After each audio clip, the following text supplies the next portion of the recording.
from the Radio for One studios in Franklin, Michigan.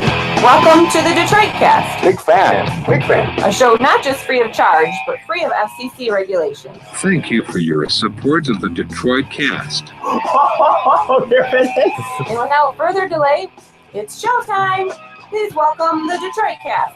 Here are your hosts, Mike and Jay.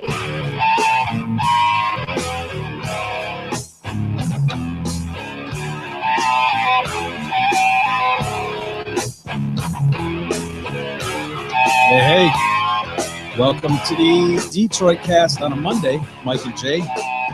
Big E, of course, is here. Kadog, an asshole, yet here. Welcome back, sir. How are you, my friend? Hi, Mike. I'm perfect. Perfect. Yeah. That's a A little first. rest. Yeah? Happy to be back. You got some rest. A little bit. Why?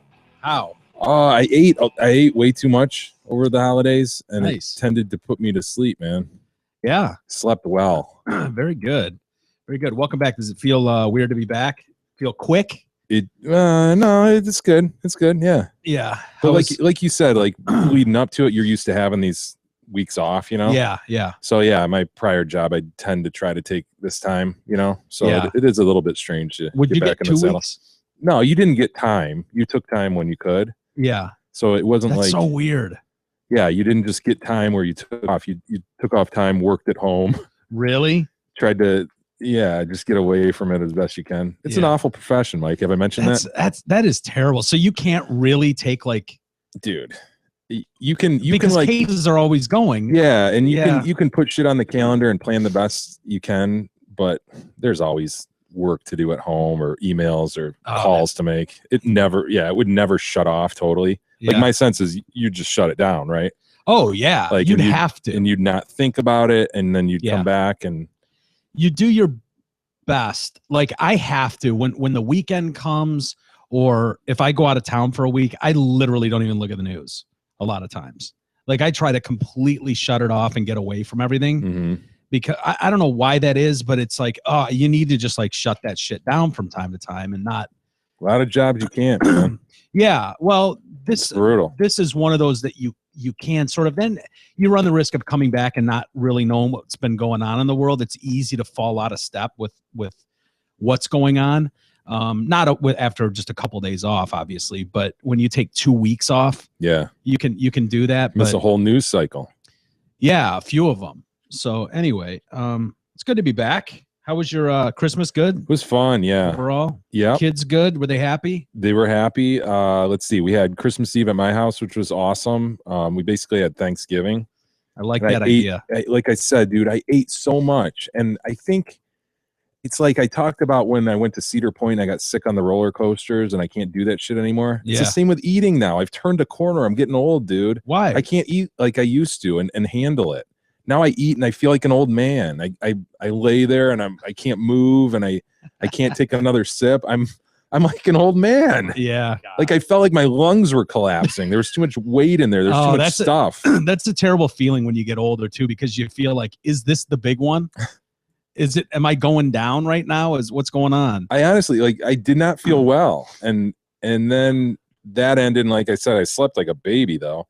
But then you wake up and you do it all over again on Christmas. Yeah. And so it's just God, man. I don't know when I fucking was eating. when I was younger, it was like you ate just as like a thing that you had to do before you got onto the real shit, which was going out with your boys and partying or going and playing football in the street.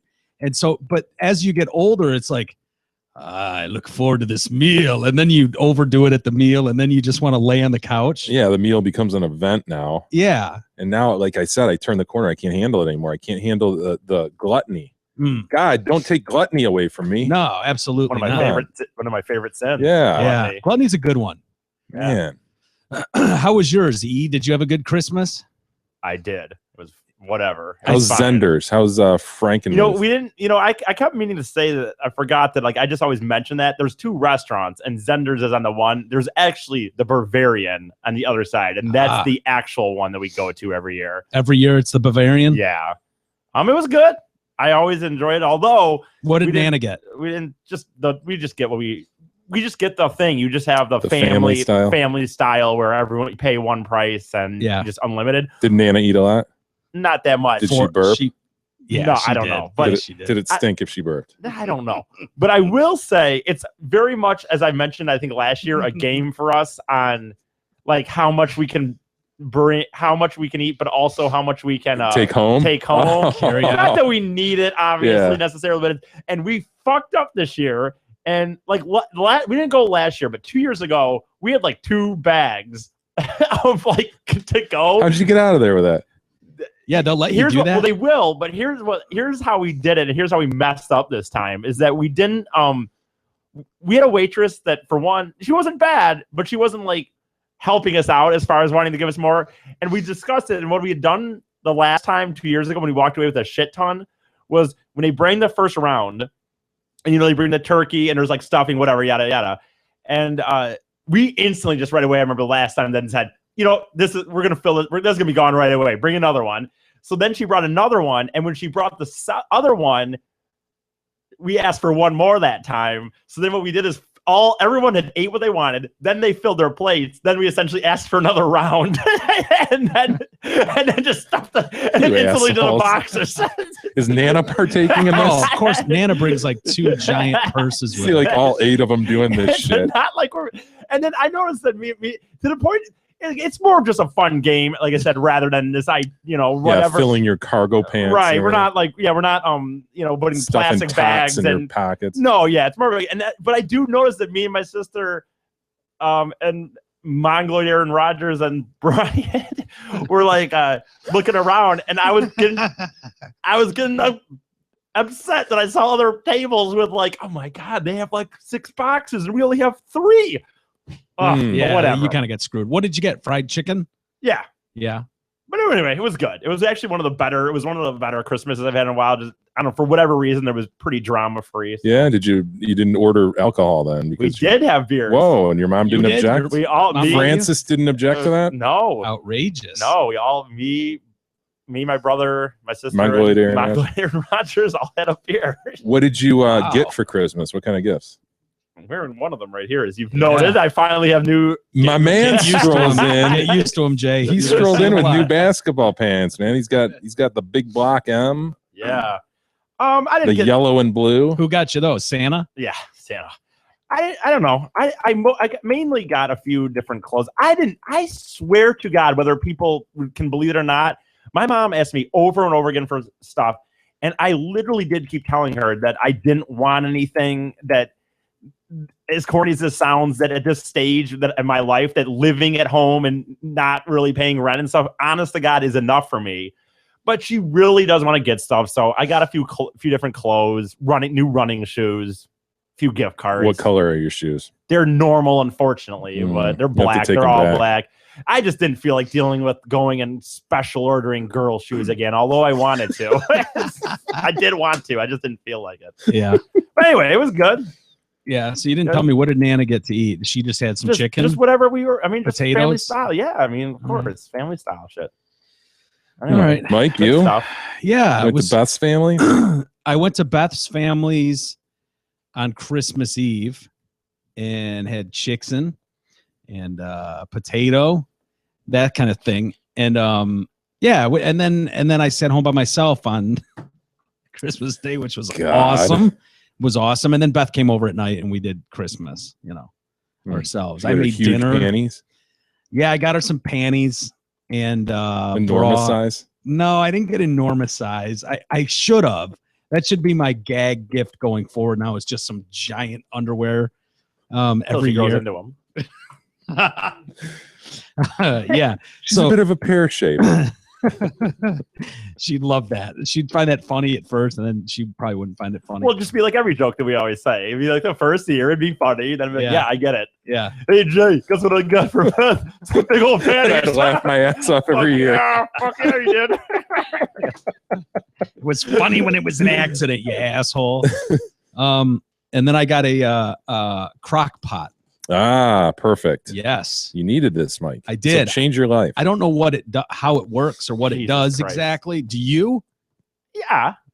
That didn't sound very No, convincing. I mean, to me. I know what it does. I've never cooked in one, but The reason I wanted one was I went over to Jay's one day. We were working, and Gab came in like in a sweat just from the gym, just comes running in and like opened the lid on this thing and just went and threw like 20 things in it, closed the lid, turned it on, and walked out the door again. It was like, wait a minute, what just happened? Making a Yeah, she stew? just made Yeah, dinner. making dinner. Was she Like, making a stew? no, that's not dinner. That's not how you make dinner. I watched my mom slave away for hours in the kitchen. No, it can work. Was she making a stew? I'm imagining. No, or it was just like some was sort a of chicken. chicken. Oh. Chicken Yeah, it was fajita really or good. something. Gotcha. Yeah, it was really good. I ended up having some the next time I was over. I was like, wow, that was really easy. I watched her do that. So I was like, I need to get one of those. And Beth actually followed through and got me one. So I don't know. I'll have to figure it out. You're gonna be eating more real food. That's good, Mike. And then I was sort of witness to an accident Oh no. over the holidays. Yes. Beth and I were going by her grandpa's house to drop off gifts for that side of the family. And we pull into the subdivision where they live, and there's 2 cars. And one of them's just leaking shit all over the ground. And there's like a woman and her 3 kids. Her 3 shitty kids are standing there, like in the middle of the road. God damn it. And people are just like going around them. Nobody's stopping or anything. Don't look. Don't look. Yeah, just keep your eyes focused straight ahead. And then I don't there's see this nothing. big ass Silverado truck and a couple dudes, and they're in the middle of the road. So obviously this just happened. Right. You know, the emergency services aren't there yet. Is this one though? This huge pet peeve of mine where people don't get their asses off the road when their cars are absolutely drivable, but they're in the state of shock. They're in the state of shock. Plus, they think it's like this crime scene that the cops want untouched. It's like, no, get the hell off the road. Yeah. Cops Well, will be able to tell what the hell happened. one of them wasn't drivable Okay. at all. One of Well, the cars wasn't then drivable. there you go. Then that's fine. And Leave it where it is. and that was stuck, and it was just pouring fluids. And then the Silverado was kind of next to it, but still drivable. But no, neither of them had moved. It had just happened when we pulled up, and Beth's a nurse, so I think there's some. And we were pulling in there, so we pull in and we stop. And we're like, I'm like, should we call 911? And so Beth calls 911. No one had called yet, and so they're like, okay, stay there. We'll be there soon. And we knew we didn't have to stay all that long because we weren't witness to the actual accident. But you know, it took forever, and not forever, but it seems like forever in that moment. So Beth like walks into the middle of these parties, and the woman doesn't speak a lick of English. Oh boy. Not a fucking lick. None of the kids either. Was anyone obviously hurt? Well, it looked like a pretty good size accident, but it didn't look like there wasn't anybody like splayed out or anything. And so they're standing there, and then there's this guy and this kid, you know, or not kid, probably E's age. And so they're standing off to the side, and this guy's just getting hot as he's standing there. And before the cops show up, all of a sudden this guy just turns, and this woman doesn't speak any English at all. Beth's trying to talk to her. Moot, forget it. Yeah. Not happening. She's, you know, I don't know where she's from, but somewhere in the Middle East, we'll say. And so as the cops are pulling, finally coming, you can hear the sirens coming. This guy finally gets up the gusto, and he's just like, "This country will stop at red lights." He starts screaming and playing, and all of a sudden these groups start like converging in the middle, like they're gonna go head to head. He's like, "This is America, and in America you stop at a red light, god damn it." Yeah, I He's blame it screaming. on Trump. I blame it on And Trump. I'm just like, oh my God. So apparently what had happened is this guy's just going through a green light, like the light had turned green. He starts to go, and boom, he gets fucking that T-boned sucks. by this chick. And then the cop pulls up, and the guy is standing there, and he's got his version of Big E with him, who's standing there, and something looks a little off with Big E that's Sure, standing upside. absolutely. He's definitely he could be a brother to Big E, but further along the spectrum, if you will. Okay. And so the cop comes up, and he's like, you know, they want to know like who's involved and who saw what. Everyone else, get the fuck out of here. You're in the way at that point. So this hero comes walking up, this cop, and he's just like, he points to Beth, and he's like, "Were you guys involved in the accident?" We're like, "No, we just pulled up and called 911." and he points to this woman. "Were you involved?" "No, but I was behind him. I saw the whole thing." "Stay there." And he points to the guy, the Big E, and he's like, "Were you involved?" And now everybody in the line is just gone, "No, no." And so he just follows suit. He's like, "Were you involved?" He's like, "Nope." And Beth's like, "Excuse me, yeah, he was in the truck that was T-boned." I was just standing there. "Nope. No, sir. I was not involved." Beth corrects the record. Yes. I was just like, okay, time has to go. Yeah, but I felt bad. He was just following suit. They all said Sure. no, so the answer is No. no, sir. You were in the truck. You were in the truck, my man. You got blasted. So yeah, that was pretty funny. And then we finally got out of there. What, So I don't know how the guy that yelled when the cop asked him to just say yes. I was hoping when you actually were building up, I thought he was going to have some proclamation of the cop. But yeah, we finally got out of there. Like traffic was backing up behind us in the subdivision, and I just wanted to get out of there and get to Grandpa's so we could get on with our night. And we weren't any help anyways because we didn't see anything, but I just thought it was hilarious. The biggie. Nope, not me, sir. I did my part. I answered the question correctly like everybody else. So yeah, anyway, but I thought I was just like, oh shit, here we go again. You know, the shit's gonna go down. And this is America. We stopped at red lights in this country. So, I mean, screaming this to a blank face, not understanding a word that was being said. So anyway, it seemed like everyone was okay. But that was the excitement for my my holiday. Well, and then we went to Jeff Daniels Saturday night. Yeah, what did you think about that? I thought it was great. Purple Rose is cool, isn't it? Dude, I had no idea it was that small. I thought the Purple for whatever reason, I had it in my mind that the Purple Rose Theater was like a small version of like a little bit smaller version of the State Theater. Like they would put on these big giant plays. You know, you hear Jeff Daniels is performing there. He's a big name. And I was shocked at how few people it held. 100? Yeah. It's just like awesome. Yeah. Yeah. So it was very cool. Thanks, Ed, and everybody that hooked that up for us. Jay and Gab went, and Beth and I. And yeah, it was really cool. It just very different show. What was it called? Unplugged and unfiltered or something. Something along those lines. It was just Jeff and a guitar and storytelling and songs, and he's a way better musician than I had any idea. Yeah. Yeah, he can definitely play guitar. Wow, so it was really good him? blues. Yeah, it wasn't. Wow, just him. Never been cool, actually. Why? What did you think it would? I don't know. I thought maybe like he'd be a part of. Well, no, I didn't even think about I didn't even think musically. Even I think maybe there'd be like a play, but maybe he'd be the lead, but it would just be or something. I don't know. No, just him telling stories and singing songs. Nice. It was cool. Yeah, it was very cool. With something like that he just do it and end? Did you?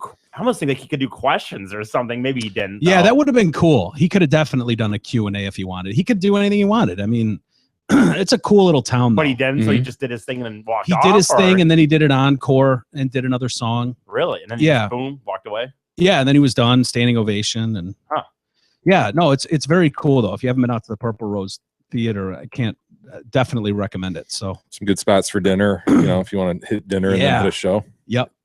Yeah, it was very cool. Anyway, it's good to be back.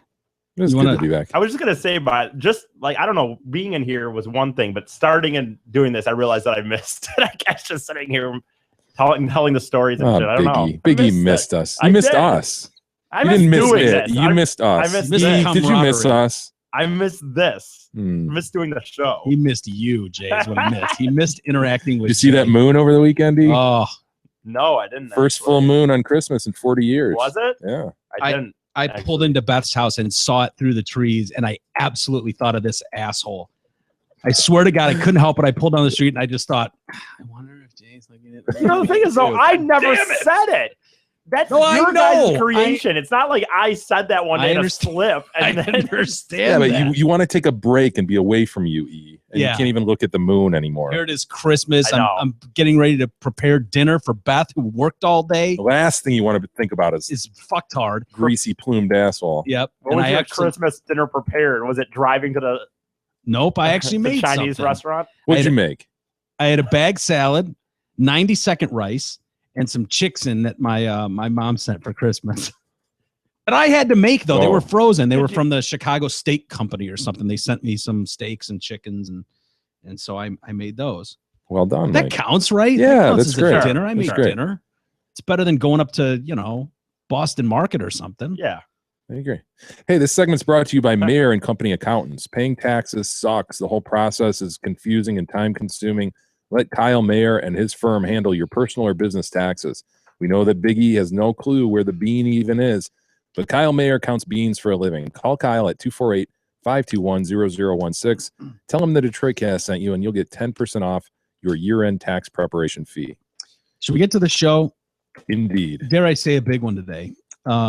We've got a Super Bowl plot by ISIS from a year ago that we're just finding out about now. A grisly mauling, brutal cliff mishap. Some people probably saw some of these stories over the weekend. Star Wars record. Happy Kwanzaa, by the way. Yeah, everybody. We're in mid Kwanzaa. FDNY and the women. Mm-hmm. Get into that. Another cop shooting in Chicago. The winter storm deaths. Holy shit. We've got some listeners down in that area. That worries me. Texas. Down in Texas. We had some listeners heading down to Texas for the holidays. I'm worried sick. I know, right? Also a Disney stampede. Did you hear about that? I did. Going on at the World of just Disney shows down in Florida. Tensions are high at Disney, eh? Yeah, that's exactly what I took out of this story. Like, basically a fight broke out. Yeah. And how familiar are you with Disney? That whole I know where that is. Yeah, that's in. You do? It's called Downtown Disney. It's not like in the park area. So you don't have to pay a cover to get in here. This is like a shopping area around Disney. Right. There's like a movie theater, a bunch of restaurants. It's kind of like a boardwalk area, if I remember right. There's a lake in the middle, and things are kind of surrounding it, bars and stuff like that. Okay. So anybody could go there. Anybody in Orlando could pop down to the shopping area. You know, I'm pretty sure. It's not part of your day pass to Disney World, the park. Yeah, you pull right up to it and shop. I remember that. Well, people mistook a fight for gunshots. Who fights at Disney World? Good question. Well, people that are not in the park but are just shopping for the holidays at a bar. Yeah, and this could be as simple as like a metal rack gets knocked over in a melee and smacks on the ground, and people just hear and assume, shots fired, shots fired. And everybody goes into mass panic. Yeah. And people are covering their children. Oh, my Lord. Oh, thinking they're in this big fucking debacle. But it goes to exactly what you said. Like tensions. Yeah. Tensions are so high right now that's what people thought it was. Anyway, they were hiding inside shops and restaurants as police come sweeping through and looking for a shooter. They quickly realized it was a false alarm.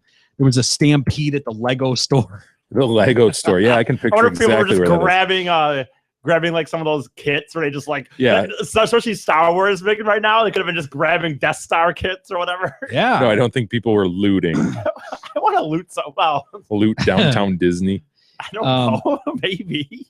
And of course, people can't wait to go on social media and talk about how they were in the middle of it. They were there. Yeah, this is well, not a new trend, but what we see all the time with connect yourself to something. Yeah, be part of it. Be a part of it. And I guess I don't blame them. If you were a part of something, I guess me telling the story about the car accident isn't much different than people going on social media and doing the same thing. So I can't really make fun of them. But well, you're talking to a few thousand people when a lot of people's social networking their Facebook might have 300 friends. Maybe. I have an even better distinction. Yeah. You're on a talk show. Yeah, that's another True.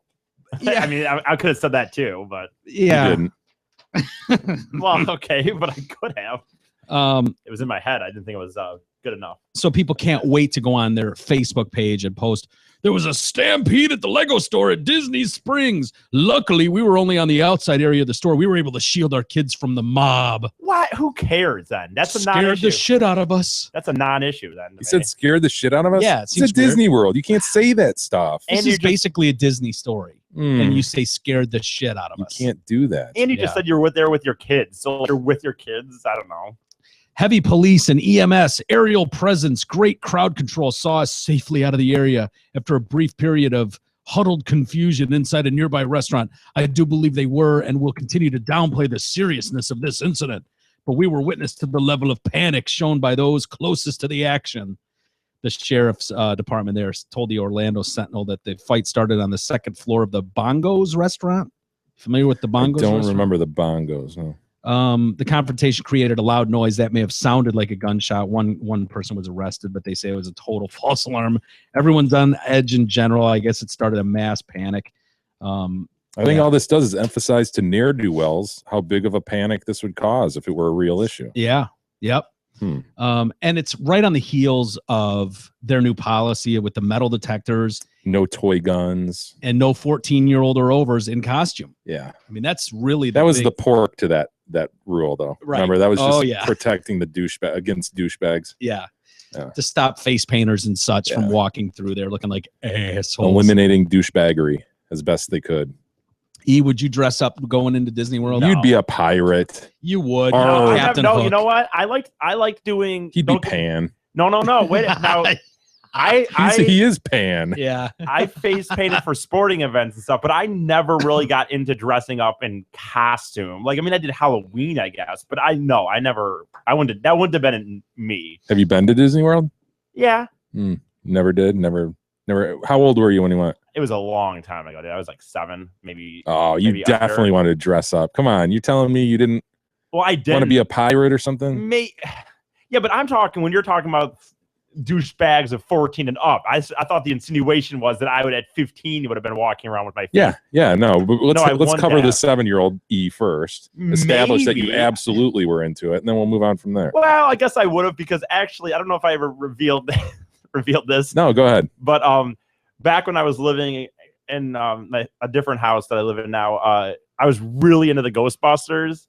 So I absolutely remember like you dressed up to go to the movie. Well, no, but I made like flyers for my little cul-de-sac and put them in, and then like saying like, oh, if you see ghosts, to call me. And I had like a trap and the backpack and everything. So I guess. Oh my God! And what were you gonna do if someone called you? I don't know. Go there and get the ghost, I guess.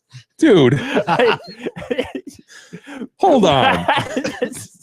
You purported to be a Ghostbuster and you had no plan. I mean, I don't know, Jay. In my mind, I know it was just a cul-de-sac of like 5 or 6 houses. Actually, like we weren't even a part of a neighborhood. It was one of those ones where you drive off a road, and so we were just like a cul-de-sac off of a road. So we didn't have a huge neighborhood. It was just these houses. And I absolutely remember having written up a few flyers that said like, if you see ghosts, I guess call me. God. And I had the backpack, and I had like. We didn't have, you know what's weird? I had a lot of Ghostbuster shit, but my dad did not buy. The only thing he didn't buy was a trap. So he actually did make a trap. Here I had the paid backpack. I had like all this other shit, but he actually made the trap. Wow. It was a wooden thing and it had little 2 doors that went up and down. And I'll always remember as he drew like what was supposed to be a ghost in the trap. It was like just a circle face. Oh my God! Wow, nice. But yeah, I. What year was this roughly? So you know what? I would have been in 2013. No, I would have been in kindergarten.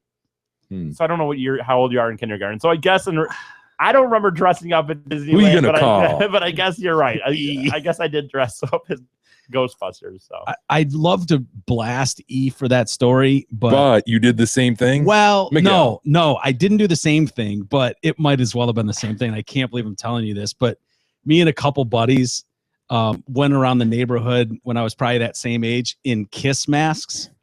Oh, you know, remember the really shitty plastic masks and like the paper Absolutely, outfits? Yeah, and it had like the rubber band on the always bust out of the hole. Totally. Yeah. Dressed up as Kiss, and we're putting on a show for the neighborhood for 5 cents a person. Who was the ringleader of this? Moop? No, this is pre-Moop. There it is, man. I think Paul Stanley. I think I was Gene with the tongue, the permanent tongue sticking out. What were you gonna do? Dude, we had plastic. We had this is back in the days of wooden tennis rackets. But who was gonna play? And nobody. It would have been just us like standing there in these dumb outfits, like. But those are Halloween costumes, right? Oh yeah. So this was nowhere near Halloween. I don't think like in the summer. I want to say this was in the summer. Yeah. So this was a money-making effort. This is a money-making effort. Absolutely. Okay. Well, you know what? I give you props for being creative. Well, I was going to charge people for my services as well. Well, I didn't hear anything about charging. We were charging a nickel to see us perform. I don't remember how much I was going to charge for the. I thought you were really concerned about the community and the ghosts. No, I was trying to make money off of busting the ghosts. Look at that set, man. Look at all those. Yeah, I can't say for sure that we would have been as good as Kiss because I don't think we I don't ever want it played. to be Ace. Look at Ace. I like it. Yeah, Which I wouldn't want to be the Ace? cat This one? Peter. That's yeah. Which is Ace? Ace Frehley's the second from the left. Oh, yeah. they're I all. want to say I was Gene. We might have been a 2-piece. It might have been Gene and Paul. Dude, looking at these, and I don't know much about Kiss. I'm not a big Kiss fan by any means. I'm not even a fan really, but whatever. This one is out of the 4. Whoever this one would have been is the only one to me that looks like acceptable on some level. Maybe I don't know. It's got a star. I got like if You're talking about Paul Stanley. that one looks like He's doing what's closest to duck lips out of all 4 of them. well, not the Yeah. lips. That's the one you I like? just meant the face paint. Seems Really? You don't like Aces? No. Aces is badass. Gene's is badass. The only one that's totally unacceptable is Peter. Yeah. Chris, obviously. Stupid. Well, The cat whatever. one is just retarded. Yeah, the cat. is the worst. And this one's the gayest one of all. Yeah, totally. You know what I mean? Paul Stanley's is the gayest. Yeah, I disagree. I mean, like the scariest, most badass ones are Ace and Gene. Yeah. For sure. Yeah. Gene was terrifying to a child. I mean, in a badass way. And his 8-inch heeled boots. Yeah. They have dragons on them or some shit. So I can't remember, but I think we would do individual performances if people had paid. If called upon. If called upon, we'd a lot of people had decks back then, like wooden decks. And so you would approach the family. Oh yeah. While they're barbecuing. Well, no, we would knock on the door. We would knock on the door and just son of a bitch. We would knock on the door and just stand there in a pose with our wooden rackets, with a note that says we could play their individual performance. And if they're like, no thanks, you just walk away. Yeah, and I can't remember if anybody gave us a nickel. Ready to strum if paid. But I don't know what we would have actually done had they said, oh, hell yeah. Because if some kids came to my house, I'd be like, dude, can you guys come back tonight? And I would absolutely wait till you guys got here. And we would see what their performance was like. We might have gone as far as having a jam box on the ready that we could have hit play on and then just kind of air guitar. You don't remember details like that? Come on, Mike. I don't think anybody paid us to do it. I think everybody went, fuck off. Get out of here. You look retarded. Go. Isn't that so funny though when you're a kid? Like you just are not the idea that it's embarrassing or shameless. Right. That it's stupid is not in your mindset. Like you said, you're walking up just knocking on the door. And I mean, you would be how embarrassed if I told you to do that now. Well, now I feel like if I got a second chance at this, I could put at least a good pitch together. Yeah. I could present a case for why it's worth a nickel for me and my group to be on your front stoop here and jam out. But back then, I can only imagine that we would have had no pitch at all. No. Our elevator pitch wouldn't have been worked out. Stand there. We would just kind of stand there like. Do you remember who it was with you? Is it Don? Maybe Don. Maybe. But you have 4 of you. I met him when I was 6, so it probably was. Yeah. Who's getting the extra 7 penny? years old. Because you're asking a nickel, you have 4 people. We hadn't worked that far into the details. I don't remember what our contract looked like at all. Right. Who got the extra penny? I mean, who got 2 pennies? I don't know. I'm assuming some adult figure told us this was a great idea, probably laughing all the way back into their house as we walked down the street. Dad, we're gonna go ask the neighbors. You do that. Good luck with that. Good luck, boys. God, now I want to have some dumb story like that. I don't though. All I can remember doing is didn't do anything like that. No, I was a paper boy from really young, and I sold powwow popcorn through Indian guides and shit like that. But you needed to cut loose more. Yeah, I never just solicited. Although Russell did that when he was little. Yeah, we caught him going door to door asking for money. Wait a minute. Yeah, he made $15 off my neighbors. I don't know if you put this on the air or not, but I remember hearing this story. Wait, why would he be doing that? Is it under the guise of my parents won't give me anything? No, I don't remember what his pitch was. He just was knocking on doors hey, could I get some money? That's kind of brilliant. I mean, it's so bold and revolutionary that I imagine people. Brilliant for him, very embarrassing for us. Well, I mean, how old was he? I don't know, maybe 5. Yeah, dude. If he that's came up kind of ingenious, really. I know you totally give him money, right? Yes, I would give him. I'd give him a 10 if I had it on me. I think somebody did. Yeah, I would have totally. I would have given him whatever the biggest. Maybe not a. Yeah, I'd give him a 5 or a 10. I mean, you're not waiting for the people to come to you. You're actually bringing the shit to them. It's brilliant. It's like our immediate neighbors. It's like what are you doing? How did he get caught? Did someone came rat home him with out? money and he showed me and Gab, and we're just thought you were going to be proud of it. What? Wait, what did you tell them? I just asked them for money. Oh God. Oh, it's genius. It's the way homeless should do things. Yeah. You know? Yeah. I mean, that's kind of a brilliant move. He's ahead of his time.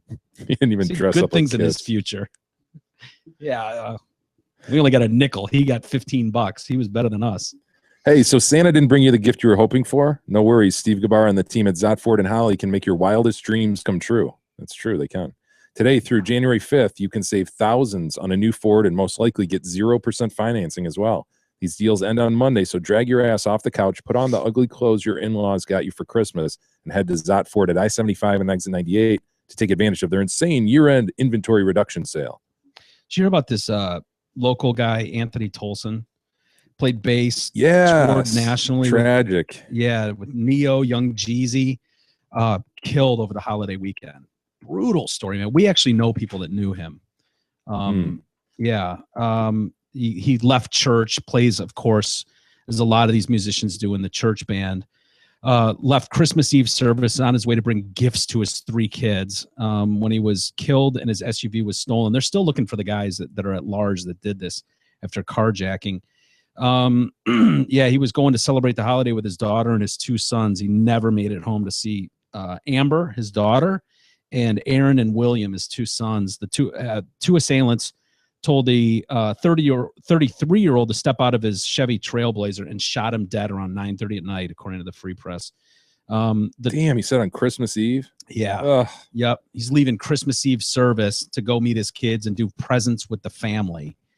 And his base and his present, all the Trailblazer that these assholes stole had his base and the presents he was bringing to his kids so they could all open them together Christmas morning. So he's going to stay there. And he just turned 33 over the weekend to celebrate his birthday by going to see The Force Awakens with his boys. Yeah, it's unbelievable. He was training to become an ordained minister, but was also still, obviously playing live a lot. He had his ex girlfriend Carla Pace said he had the ability to lay each and every groove with precise clarity and tasteful funk, and his smooth approach gave him a style and sound unlike no other. It's hard because he's such a good person. Things like this shouldn't happen to people that have a good heart and care so much about people. Apparently, he's a super low-key guy. Didn't brag about the fact that he's toured the world. And yeah, what a brutal story. And seeing these monsters get out of another vehicle and then start, it's always weird to me to see. But there's video of this at a gas station or something? Yeah, exactly. These closed circuit images, when this is the moments before this horrific event takes place. And so you see a couple guys get out of what looks like an SUV or a wagon and start walking across this parking lot, which is where they bump into Tolson. And he obviously gets out of his truck, is like, yeah, have your way, guys. And they fucking shoot him dead. Just assholes. But this video looks not clear, but I would think that there would be people locally out there that will see that video and go, oh yeah, that's those 2 clowns. Yeah. You know what I mean? Like, there's enough information in what they're wearing and the way they're walking that I would think people would recognize the vehicle they got out of and the walk of them. Yeah, there it is. You want to play it? Where is this? Downtown. Yeah. So what is that? Is that a wagon or a? Yeah, looks like a Cherokee maybe, or no. Yeah. Looks like maybe, I guess. But don't you think with that, like, if that was Biggie and TCG, don't you think we'd go, yeah, that's fucking shithead and his buddy. Yeah. Like, there's enough there. Why you got to kill him? Take his shit, Exactly. On Christmas Eve. I mean, seriously. Wouldn't you take one look in that vehicle and see wrap presents and go, I mean, not that even if you didn't, not that there's an excuse for that, or it matters if you're killed on Christmas Eve or June 3rd, but still, you would think that at some point humanity would kick into some of these people and go, are you shitting me? Really? Yeah, pistol whip him, something, Yeah. Knock him out if you want. Why you kill him? Yeah. Yeah. Just doesn't make sense. So anyways, hopefully they're brought to justice soon. Terrible story, and local, of course. A Missouri teen was accidentally shot by her father last week and over the weekend as well. She was taken off life support on Christmas Eve. This is all good Christmas news, huh? Yeah, we're kind of good stuff. Running down the holiday that was. And, you can't go far without running into these stories. Caitlin Pullum, 17, was shot at her Missouri home. She was found unresponsive in her bedroom with what appeared to be a single gunshot wound to her face. Imagine that. You shoot your daughter in the face on Christmas. Yeah, on the couple days before Christmas, and then you have to unplug her machines Christmas Eve. Witnesses said that the family member was in the home was trying to unload a black powder rifle when it discharged and went through the wall and shot her in the face, man. So much of this shit happens when they're thinking it's unloaded or trying to unload it. Like, come on, people. Do they point this shit to the ground? Can we get out of the house, move to the backyard or some shit? I don't know. Yeah, I know. I'll do this in the living room. You always hear about these weapons discharging too. It just doesn't. I don't know. Maybe I'm wrong, and I certainly don't know. Obviously, comments I make on this show prove that I don't know shit about guns. But it seems like they don't just shoot themselves. They don't accidentally go off that often. They don't seem that simple to fire off. Maybe I'm wrong. What kind of gun was it though? It was a rifle, black powder rifle, whatever that means. This guy was trying to unload it. Yeah, it's like a muzzle loader. They actually use black powder. Yeah, to fire the thing. Pour in the top of it. Like yeah, that? Sort of. Yeah, yeah. So I don't know if there's some secret or some procedure that's more complicated with those to unload or take apart, or probably is. Yeah. But dude, again, like, why aren't you like ultra careful with this shit? Maybe it's just like you're around it so much and you're just used to dealing with it. Yeah. You get kind of lax. Yeah. It's crazy. Authorities arrived at the scene and she didn't have a pulse, but EMS was able to get a pulse going, and probably for the best if you take a fucking shot to the face, dude, even through a wall. So anyway, she was taken off life support after being flown to St. Louis Children's Hospital. She was in a coma there until they removed her from life support. Pastor David Stewart said the family is moved by the community support. They've been overwhelmed by the amount of outpouring of generosity. Apparently this girl was really, really intelligent, had dreams of working in forensics. Yeah, well, she had dreams of that, but I mean, yeah, I have dreams of being a millionaire. Exactly. I mean, if E were to die, we're like, oh yeah, he was, brilliant. He had dreams of being a superstar in radio. Right. Oh, means nothing. Yeah. Anyway, she had goals. She was driven. She was going to accomplish again. These big dreams, shooting for the stars. Shooting for more than twice in 2016. The family is going to donate her organs. Very nice. And then we had another person. Come on, tell me there's good Yuletide blessed stories here. There's some. But then there's the guy that doused a chick in gasoline and lit her up literally like a Christmas tree with a cigarette. Oh, how evil do you have to be? Yeah. Look at the coif on this gentleman, though. I mean, honestly. Woof. That is, yeah. Is that helmet like? Look at that. Coif. God, it reminds me of someone. Just the grayness to it. And yeah. Wow. Kind of skunk-like. Yeah. There you go. LePew. Skunk-like markings. Yep. Yeah. Wow. He's wanted at this point. Yeah, he was in California, murdered this woman by dousing her in gasoline. How does someone douse you in gasoline? I would think if someone doused me in gasoline, get the fuck away from him. You're gone. Like ASAP. Like you'd be like, you asshole. Why are you sitting around? Clearly step one. Yeah.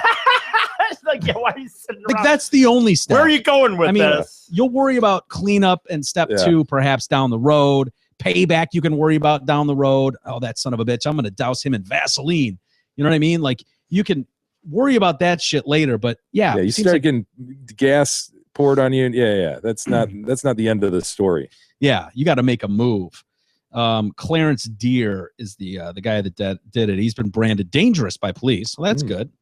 He witnesses described this horrific moment. I can't even imagine. You're standing there on your porch just chilling, and all of a sudden, some chick comes blasting through the door, completely engulfed in flames, and you're just like, holy shit. And so they put her out. She was treated at a scene for several severe burns before she was transported to a hospital, and she's no longer with us either. The victim has not even been formally ID'd yet. Deputies believe Deer had gotten into a domestic dispute with his victim shortly before 1:40 in the afternoon. The argument then escalated to physical violence, and he chased the woman around the house and doused her with gasoline and then used a cigarette. Well, maybe she deserved it, righty? We don't know. Yeah, we don't know the backstory. That's fair at this point. But as Bill Burr points out in that one, about spousal abuse or about hitting women. Remember? Yeah. How you can't hit a woman, but you can't even ask questions. Like, oh, how come we can't ask questions? Or whatever. Yeah. No, that's a great bit. That's a great bit. I mean, we don't know what she did to deserve this. Yeah. Hey, at Twin Peaks, you'll find the best kitchen in sports, making everything from scratch and a beer selection ranging from local crafts to their famous 29-degree drafts. Try any of their made-from-scratch teasers like the Peaks Sampler, which includes fried pickles, mozzarella bites, and buffalo tenders. Visit Twin Peaks, the ultimate sports lodge, to watch your favorite college and professional football games. And thank you to everybody who's gotten out there. We've had several messages from people saying I tried to get out there. They've enjoyed the Peaks. Yes, and we can't thank them enough for that. I tried to go out there, as a matter of fact. Good for you. Over the weekend, and I was denied. What? I was denied. What are you talking about? They weren't open. Oh. Yeah, it was Christmas Eve. To go on Christmas Christmas Eve. Beth, well, her grandpa lives close to there. Mhm. And so she was like, all right, if we go to grandpa's and drop this stuff off, then we can go to Twin Peaks. It was Beth's idea. I was like, yeah, good call. And so we tried and they were closed. So I wasn't able to make it, but I would have. Hey, speaking of Twin Peaks, January 30th.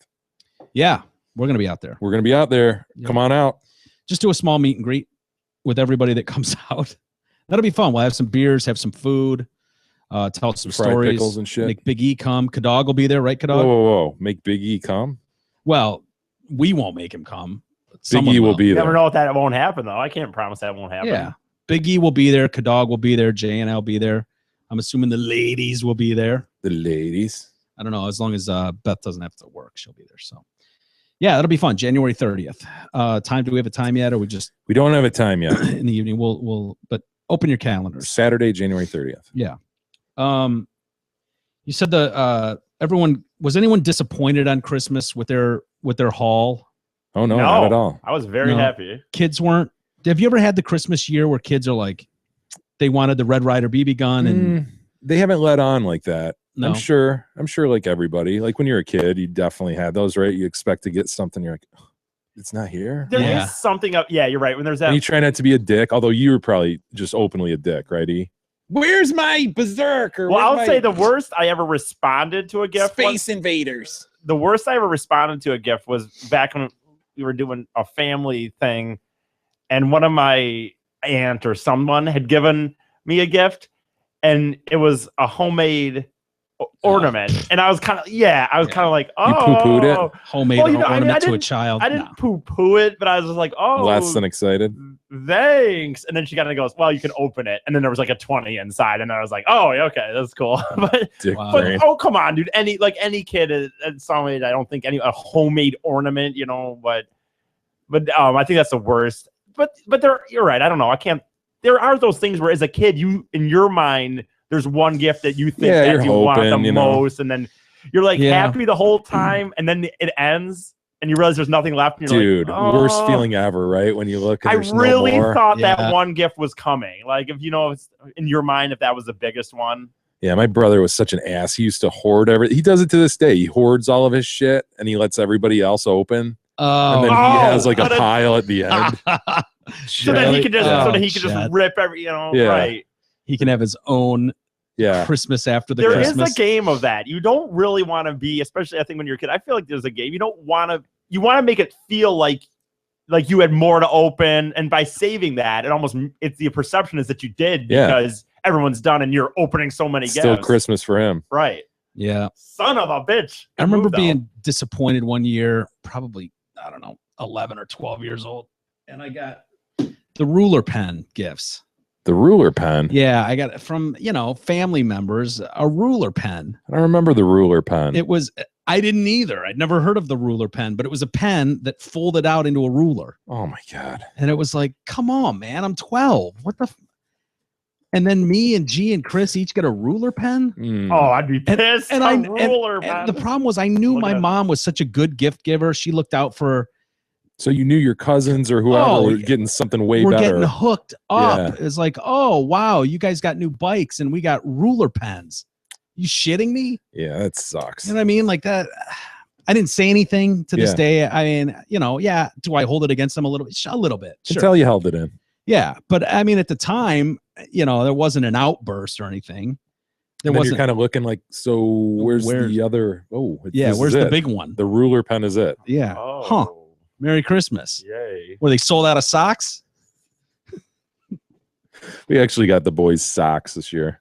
I got socks this year. Christmas ones. My Really? mom always gives Yep. me running socks. Like she really has this idea that running socks are a big deal, and I don't give a.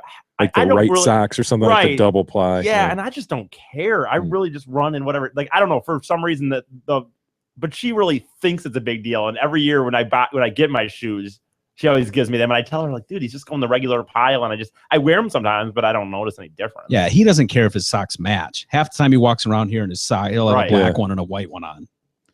No, Totally. socks different are a big brands. thing for kids now, and I know they are for They like adults 'em? too. Yeah, like certain Nike Yes. socks and crap.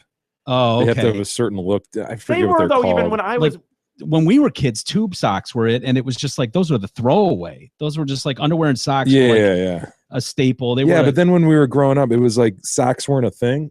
Yeah. Now socks are a thing. No, I remember even when I felt like when I was in middle school, like when you had the Nike, you wanted to get the Nike shoes, but you also had the black socks with like the white logo or white. I mean, I felt like that was a thing with your basketball shoes too. Well, that might have been more your generation, but Mike and I, we went through like high school, college where socks were not a big thing. Yeah, not at all. Like, I don't care anymore. And it's a huge style thing right now for guys wearing suits and shit. Yeah. Socks. Oh, yeah. Douchey socks. Yep. It's a hipster thing, kind of. Dude, it killed me the other day. I was over at El Prez's office, and I'm walking out, and clearly like some lawyer dude's walking in, and he's got his little hipster suit on. You know, it's way too tight. It's Pee Wee Herman-ish. Right. And it's like the 3-inch too short.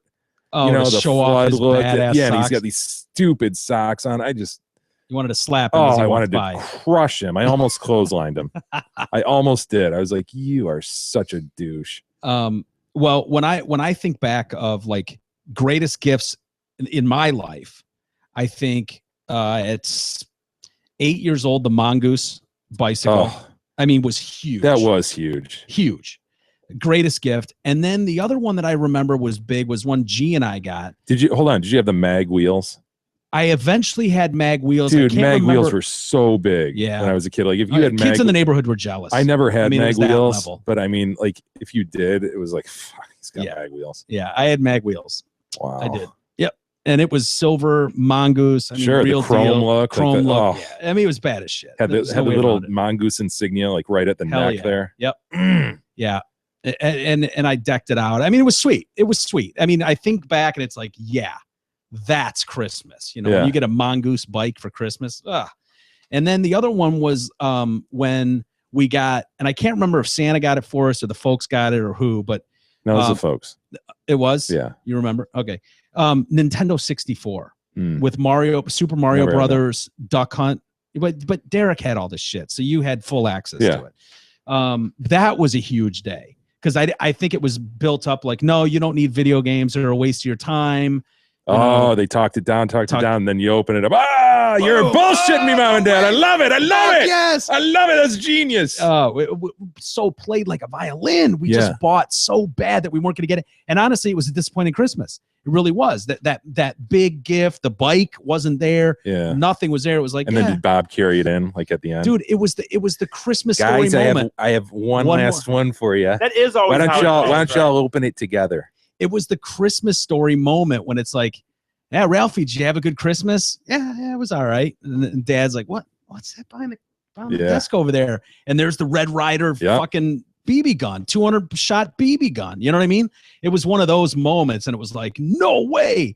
And so, and some kid got that stolen from him over the weekend, that moment when his dad got him brand new, out of the box, not used, right out of the store, PS4. That's a great gift. If you're hooking up a kid with an Xbox One or a PS4, PS4? Okay, so that's not a new thing. That's been out a couple years, but that's still a big one. It's the newest PlayStation one still. So I mean, it's still the latest. Yeah, and it will be for 10 years. I mean, that's the really. Yeah, I don't know about 10 years, but my PS3 I had for 10 years. Oh, I know. I've had it for that long, but there'll be another There'll be a PS5. Dude, the K-Dog, see if you can figure out what was the years difference span between the PS3 and the PS4 coming out. I bet it was a decade, dude. Wow, I didn't realize that. I doubt it was a decade. What do you think it was? 5 years. I think it was more than that. Maybe I'm wrong, but K-Dog will prove who's right. I got the PS3 the day it came out and the PS4 the day it came out, and I want to say they were 10 years apart. Oh yeah, maybe I'm wrong. The original PS2 released in 2000. PS3 2006. PS4, ladies and gentlemen, 2013. Okay. Right in between your asses. Right, I guess, yeah. So what was it? 7 years? 6. 7. 6. What is it? 2006 to 2013? Wait, go back up. That's 7, you asshole. 6 plus 7 is 13. Yeah, so it came out in 2006. 6 plus 6 is 12. Right. Plus 1.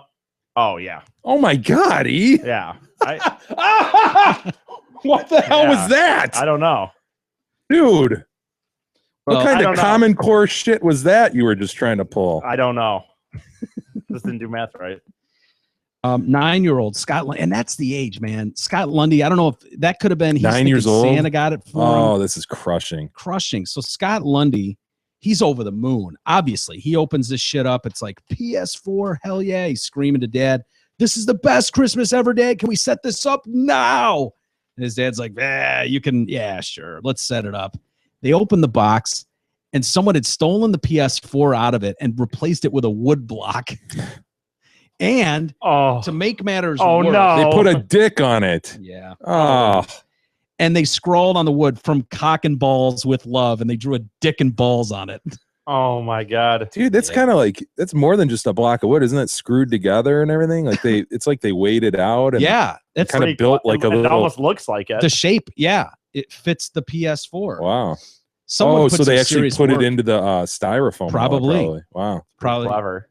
Dude, this goes way back though. This is like the old buying the stereo or buying the speakers on the side of the, in the parking lot, and you take it home and there's bricks in it or whatever. Yeah, it's been going on for a while. The white van speaker sales. Yeah, but you don't feel the same when you go to like games. I mean, you probably bought it in the store. Yeah, but it's an inside job, clearly, obviously. You can imagine how crushed he was when he opened the box and discovered the block of wood vaguely shaped like a PS4.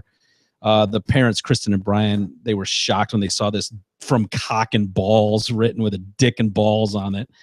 He's crying. He's upset. He's in the playroom by himself, and he just wants to be alone.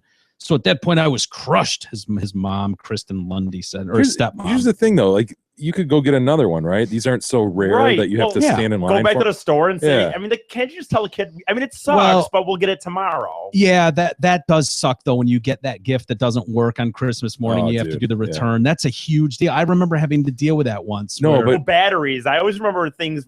For a while, my parents had got stuff, and for some reason, they didn't understand that they would come with batteries. And you're right. You're searching around the house trying to find that's a major fail. Double D batteries. You get that big your toy. Yes, that's a parental fail. Yeah, you have to be prepared for the battery issue. I mean, how many years are we going to deal with the battery issue? It's parents. You have to know this is coming. Well, also, you guys don't realize, but as a dad, like, you quickly on Christmas flip into like assembler guy. Yeah. So everything gets open. There's that flurry. You're barely awake. You're trying to down the coffee as best you can. And then all of a sudden you're hit with disassemble the box, number one, because all that shit is now screwed into boxes and tied and all that shit. Yep. You have to disassemble everything, get it out without cutting it or fucking it up. And then you have to assemble it all, get the batteries in right, make sure it's working. It's like, dude, just want to sit for a second. You know, can you do this now? And of course you're going to do it, Yeah. They're excited as shit. The Target location where the system was purchased returned the fake PlayStation and gave him a new one, along with a $100 gift card and a copy of the Uncharted collection. It's great news. This is huge news. $100 gift certificate to a kid. What's an Uncharted collection? It's a video game, a badass new video game for the PS4. This is great. Yeah. Oh, so yeah, I'd rather have that happen. He had to wait 24 hours. Big deal. I mean, I know it seemed like the end of the world, Scott, at 9 years old. First world problems, buddy. Dude, $100 gift certificate and one of the dopest games of the. I'm sure he didn't know that was coming, though. But still, yeah. Well, but none of that helps get this image of a young boy crying alone in his playroom on Christmas out of my head. Oh, these parents. All right, get over it, dude. Really? It's not good, but it's like, look, dude, you're not going to sue Target, okay? They made it right. Yeah, get over it. They more than made it right. This is ruined. This has ruined his belief in Santa. Wow. This might be the best news of this story. Well, yeah. Heads up. Why would Santa? If you ruined some elf fucking around, right? You could pull that off. Look at that. That looks like it was prepared by an elf. Right, in a workshop. Yeah, you could sell that. It was elf gone rogue, or a dry, evil elf, or a dry run, trying to get the packaging right. They were doing dry runs and trying to get the styrofoam right for the packaging. Yeah, you could save the story. Yeah, I mean, a little quick thinking on your feet. You got this covered. Dad, stop blaming everybody else and think on your feet. Why would you be returning this thing to Target that Santa brought anyway? I know that's what I was that's what I was trying. You know what I mean? Like no, you blame the elves, and then you go. Turns out one of the elves is still in town. He got sick on the run, so he's still in town. I'm gonna go swap it out with him really quick. I'll be right back. And then you go and problem solved. And also that $100 gift card can be yours. Threw in a $100 gift card and oh shit, I was gonna say it could be yours. Well, that's true.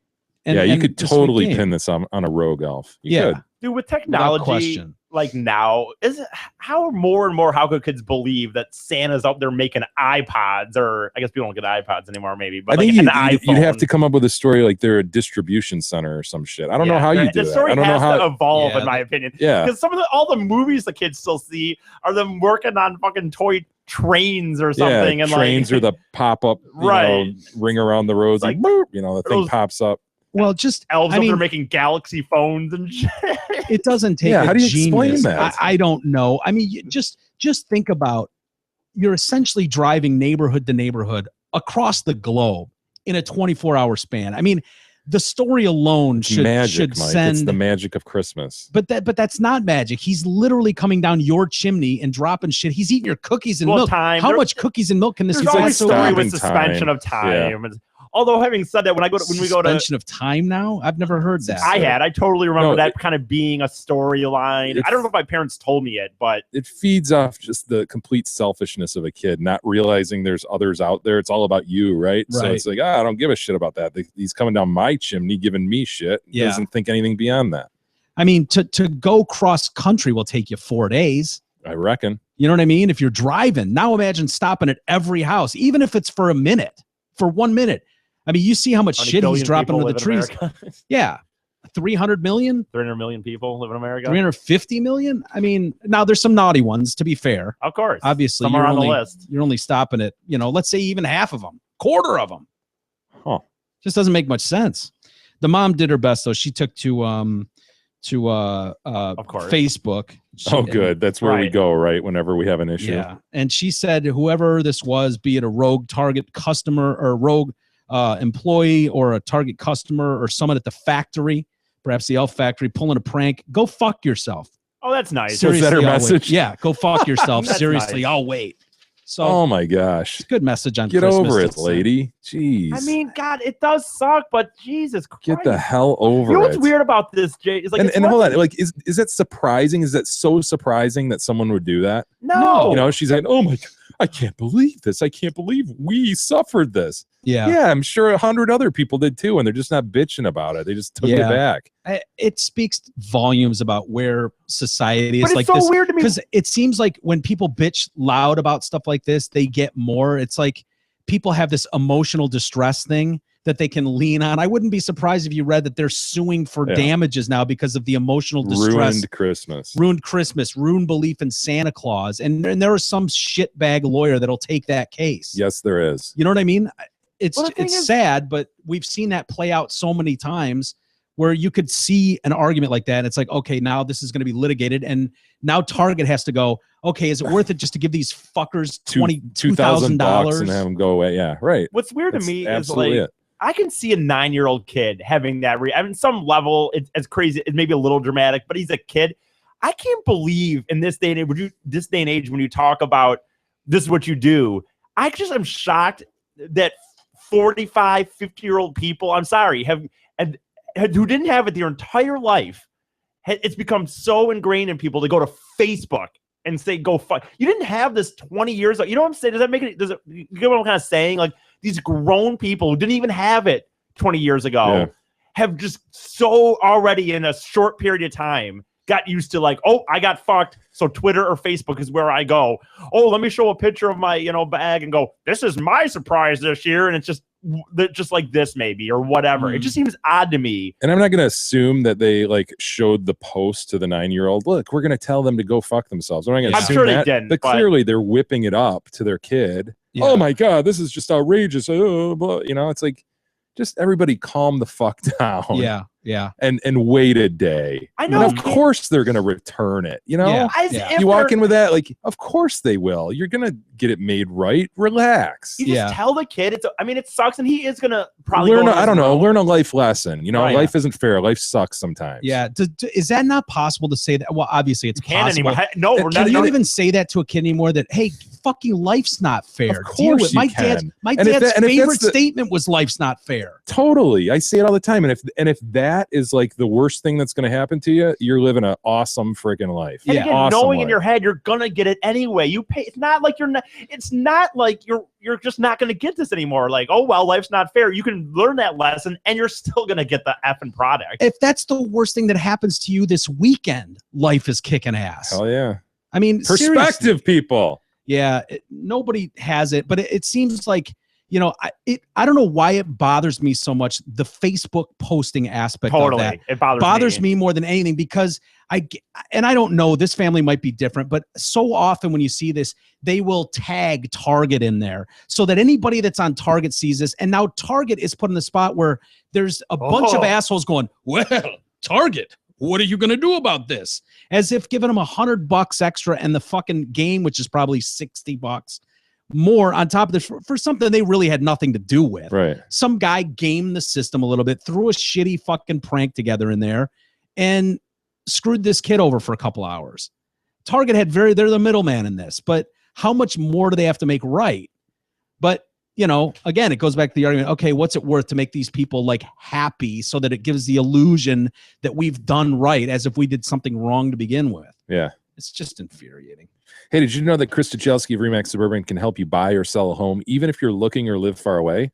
Krista can find you an excellent realtor anywhere in the country. Call her and she will connect you with the best local realtor for all of your real estate needs. Check out Krista's website at kristasellshouses.com or call her anytime at 586-918-0900. Hey, why don't we take a quick time out, and we'll tell you about this dog that went missing. He's back now. Made his way back. And lots of other things. We'll do that all next.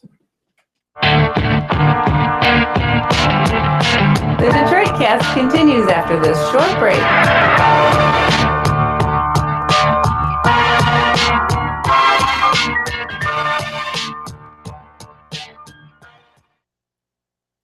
Hey there, it's Steve Gabarra, the general manager at Zod Fort and Holly. The holidays have arrived, and in addition to our favorite jolly fat man paying us all a visit, Zod Fort is offering our once-a-year holiday bonus cash. Believe it or not, December is the #1 month for buying or leasing a new car. Truly the best deals of the entire year. For example, right now, lease the all-new 2015 Ford Edge SE for $274 a month, sign and go. In other words, zero cash due at signing. Simply sign your name and ride.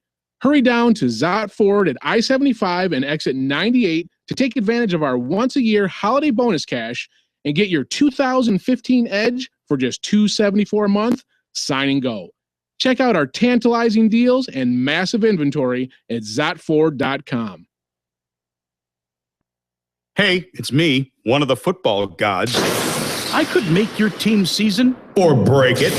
And there's no better place to catch me in action than Twin Peaks. That place is football heaven, and I should know. I'm a god. At Twin Peaks, you won't find the standard menu of frozen foods that go out of a bag and into a fryer. You'll find the best kitchen in sports that's making everything from scratch, right down to their ranch.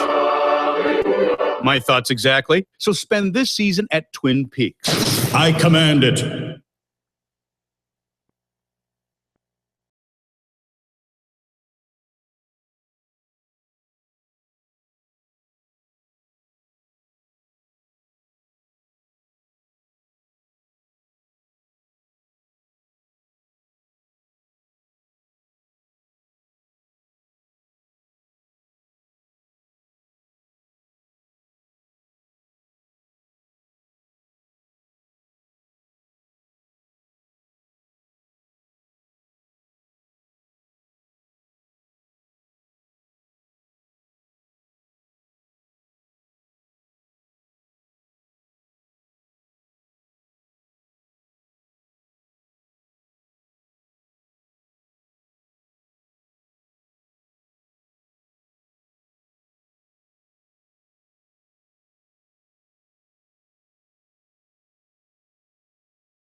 Detroitcast continues now, bitches. Here's Mike and Jay. All right, welcome back to the Detroitcast on a Monday with Mike and Jay. And while we're in the break, Kadog got an update on a story that we did earlier.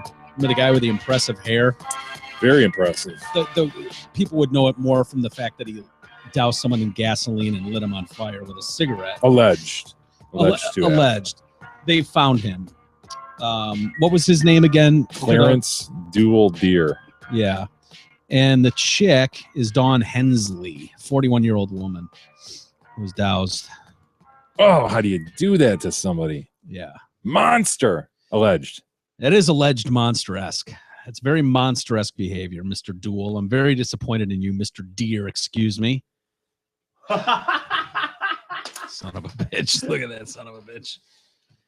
Anyway, remember we were talking, I don't know what it was, a couple months ago, it feels like, about Guns N' Roses, and they were reunion, quote, days away from announcing a reunion. Yeah. What happened to that story?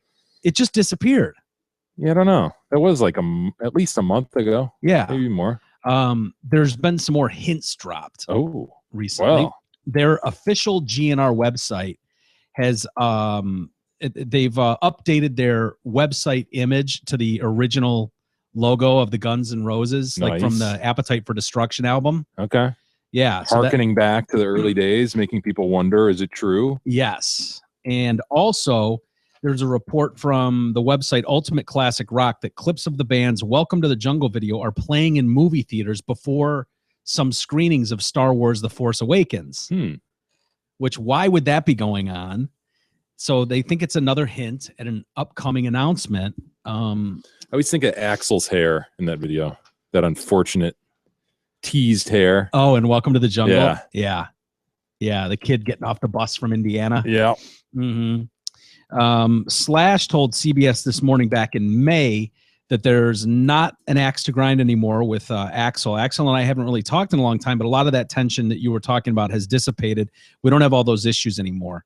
He also said a reunion was possible if everybody wanted to do it for the right reasons. According to consequenceofsound.net, the band could reunite for Coachella 2016. That lineup will be announced coming up here in January. So something to look forward to.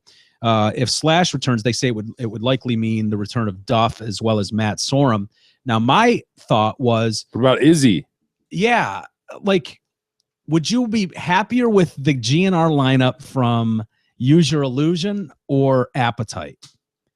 Well, it's Use Your Illusion added the keyboards and it added and it Dizzy Reed, was it? Yeah, and you had a different drummer, but they had Izzy Stradlin then. So there was just really the drummer that was changed out. Which is a big deal. Matt Sorum, obviously, people love Matt Isn't Sorum. he a He's way great. better drummer? Doesn't Steven Sadler suck at Steven drumming? Adler? Yeah, Steven Adler. Like, I can play Steven Adler's drum parts. You know that. So isn't that a problem? Yeah, a big problem, Mike. Well, that and he had the stroke, and so he has trouble talking a little bit. But he still goes out and like plays in bars, like playing along to. Last I knew, he would like go to bars and like get behind the drum kit and it's like see the original. You're not instilling GNR. Confidence here, Mike. You I seem know. to be on the Adler side of things. But well, I think it'd be cool to get the original 5 members of GNR. They're all alive. Yeah, but if you get them on a stage, lost cause. Yeah, I suppose you could do them both. I thought they immediately ditched Adler because he was just out of control, heroin freak, and he was an awful drummer. There's his drum solo. You want to get fast forward to the drum solo part?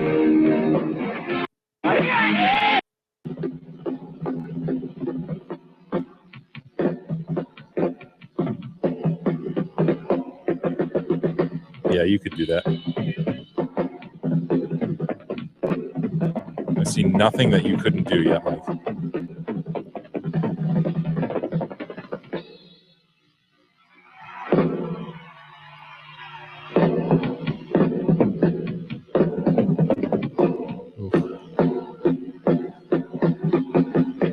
It's where everybody's taking a piss anyway. I'm going to get another beer. Yeah.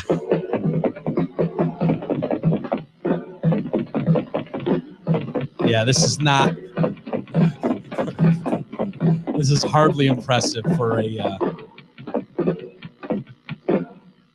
real live rock show. For a stadium performance. Yeah. This is lacking a bit. It's like Garth on drums. Yeah. Well, I like that. Can you go faster? Little bit. Little triplets here. All right.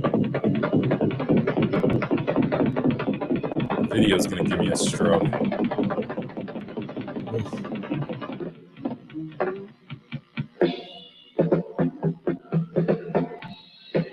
I mean, he's no Keith Bushy. Yeah. Into the next tune. Yeah, it's no Matt Sorum. If you watch the Matt Sorum drum solo, Matt's a real technical player. So why do you want that? Just because you're nostalgic? Because it's the appetite. I could see bring both of them out. Is he going to play Use Your Illusion shit? No, he's not going to be able to play that. Well, you don't know that. He could still probably pull it off. I don't know. I'd be cool with either. We would have to go to that show. Oh, I think Izzy Stradlin would be key. Yeah, there's been no mention of him. No, it is that Sorum?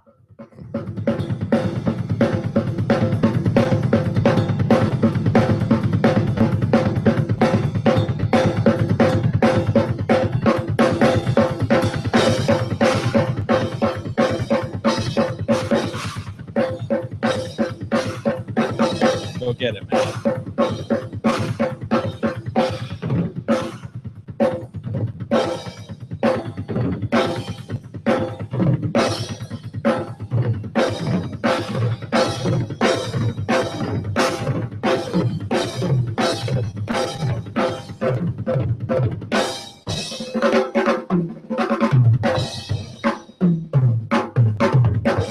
Yes, I'd rather have him. Yeah, you think?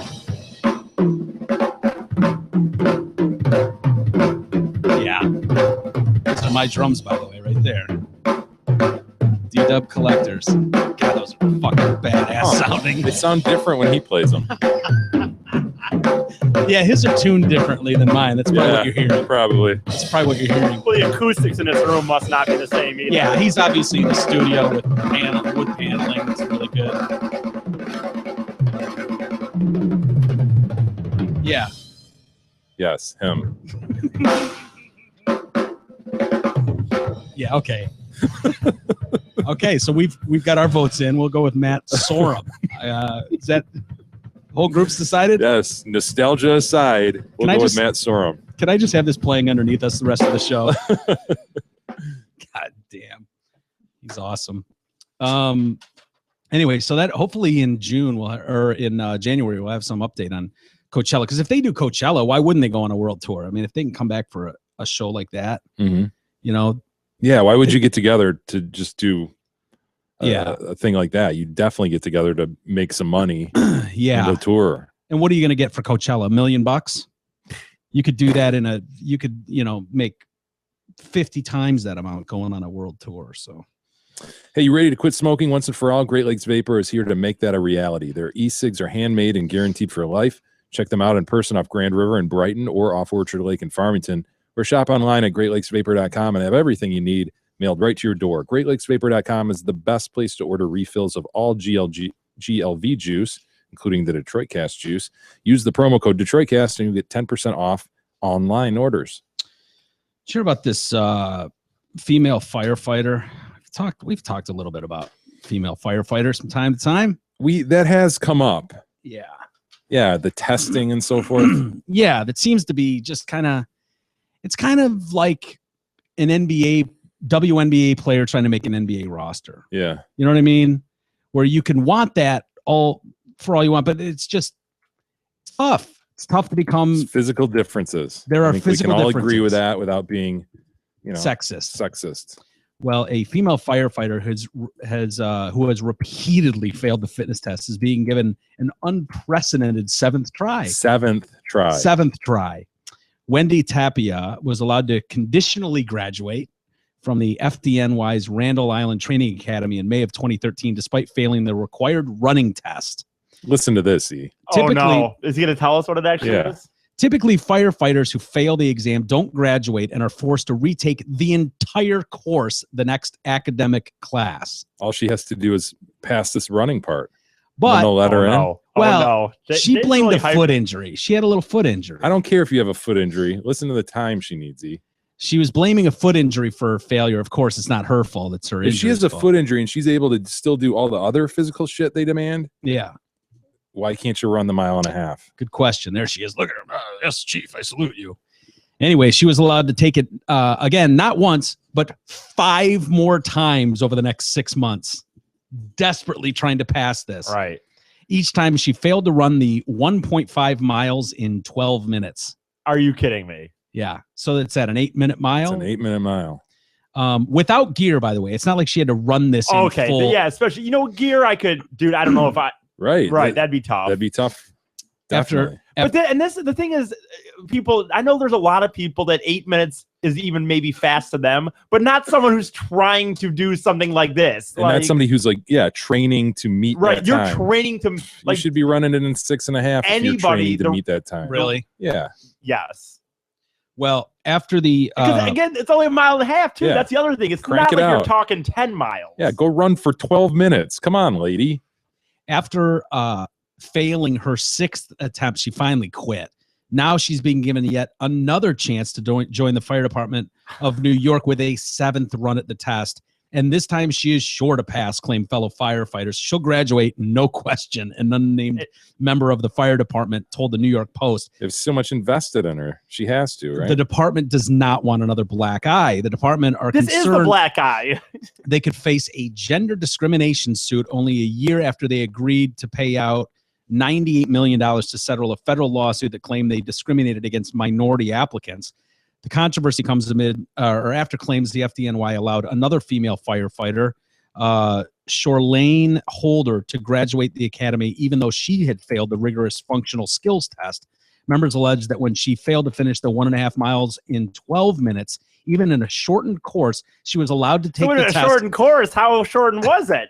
The other course was not the running, but the other part? Or she was allowed to take the test on a Stairmaster machine under watered-down requirements. Wait a minute, a Stairmaster? Yeah. I don't even know how that would. Yeah, step for 12 minutes. Just go. Just go. We just need you to get your heart rate up for 12 minutes. What if she couldn't even finish the 12 minutes? I wonder. Holder, a court-mandated priority hire, had already failed to graduate twice before. She dropped out midway through the academy in 2013 to go back to her job as an EMT, and again in 2014 backed out due to injury. But she was allowed to stay on the payroll in a desk job. After finally being allowed to graduate last month, Holder was on duty for all of 10 days before she injured herself conducting a routine check of equipment. Huh. Ouch. An FDNY spokesman insisted, no, Holder met all the requirements for graduating the probationary firefighter school and was assigned to a firehouse. In Tapia's case, the first girl, she was one of only 5 women among 285 new firefighters when she graduated in May of 2013 in what was then hailed as one of the most diverse classes ever. Why? That so doesn't matter if you're on the 60th floor of a burning building. Do you give a shit how diverse the academy is, or do you want the most well-trained, badass group of guys? There has to be physical requirements, right? And so the question is, are the physical requirements necessary? Do you know what I mean? There has to be something, but are they too high right now? Can they be a little bit lower where these chicks could meet it and be an effective firefighter? Yeah. Or do they need to be that rung higher? I wonder, so the guys at the same 8, 12 or 1.5 miles in 12 minutes. I think you could argue that they could make it 14 for women. I don't know how much higher you could go, I guess, but yeah, I think if you ask those guys, they would probably feel like there's a bit of a hindrance going on. That's the problem. Well, yeah, dude. I mean, I don't know why those levels were set where they were, but that's the bar they set. Right. And to alter that bar in any way, whether it's for the military, the pro football league, or the firefighters, I think Maybe, but you don't know. Maybe you don't know that though. They might have set it way too high, and you could be an effective firefighter. Wouldn't you rather it was set too high? Of course, you'd love everybody to be Superman on the fire department, but that's not the case. Yeah, it's not the case for men or women.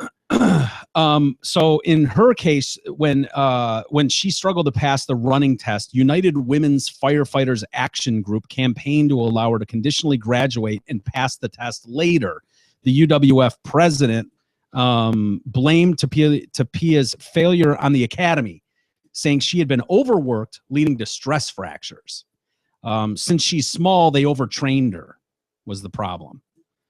Firefighters are no longer solely judged on time tasks, but supervisors use videos to assess a minimally acceptable pace of performance. So they're desperately trying. I wonder if at some point this has, I don't know if that's anything you could ever find out, but you would think at some point on some extreme case, there could be a death that you could go, well, you know, if you had people that were in the best shape, were trained to do this properly, could lift all the weights, maybe that person gets through something that someone else isn't capable of getting through.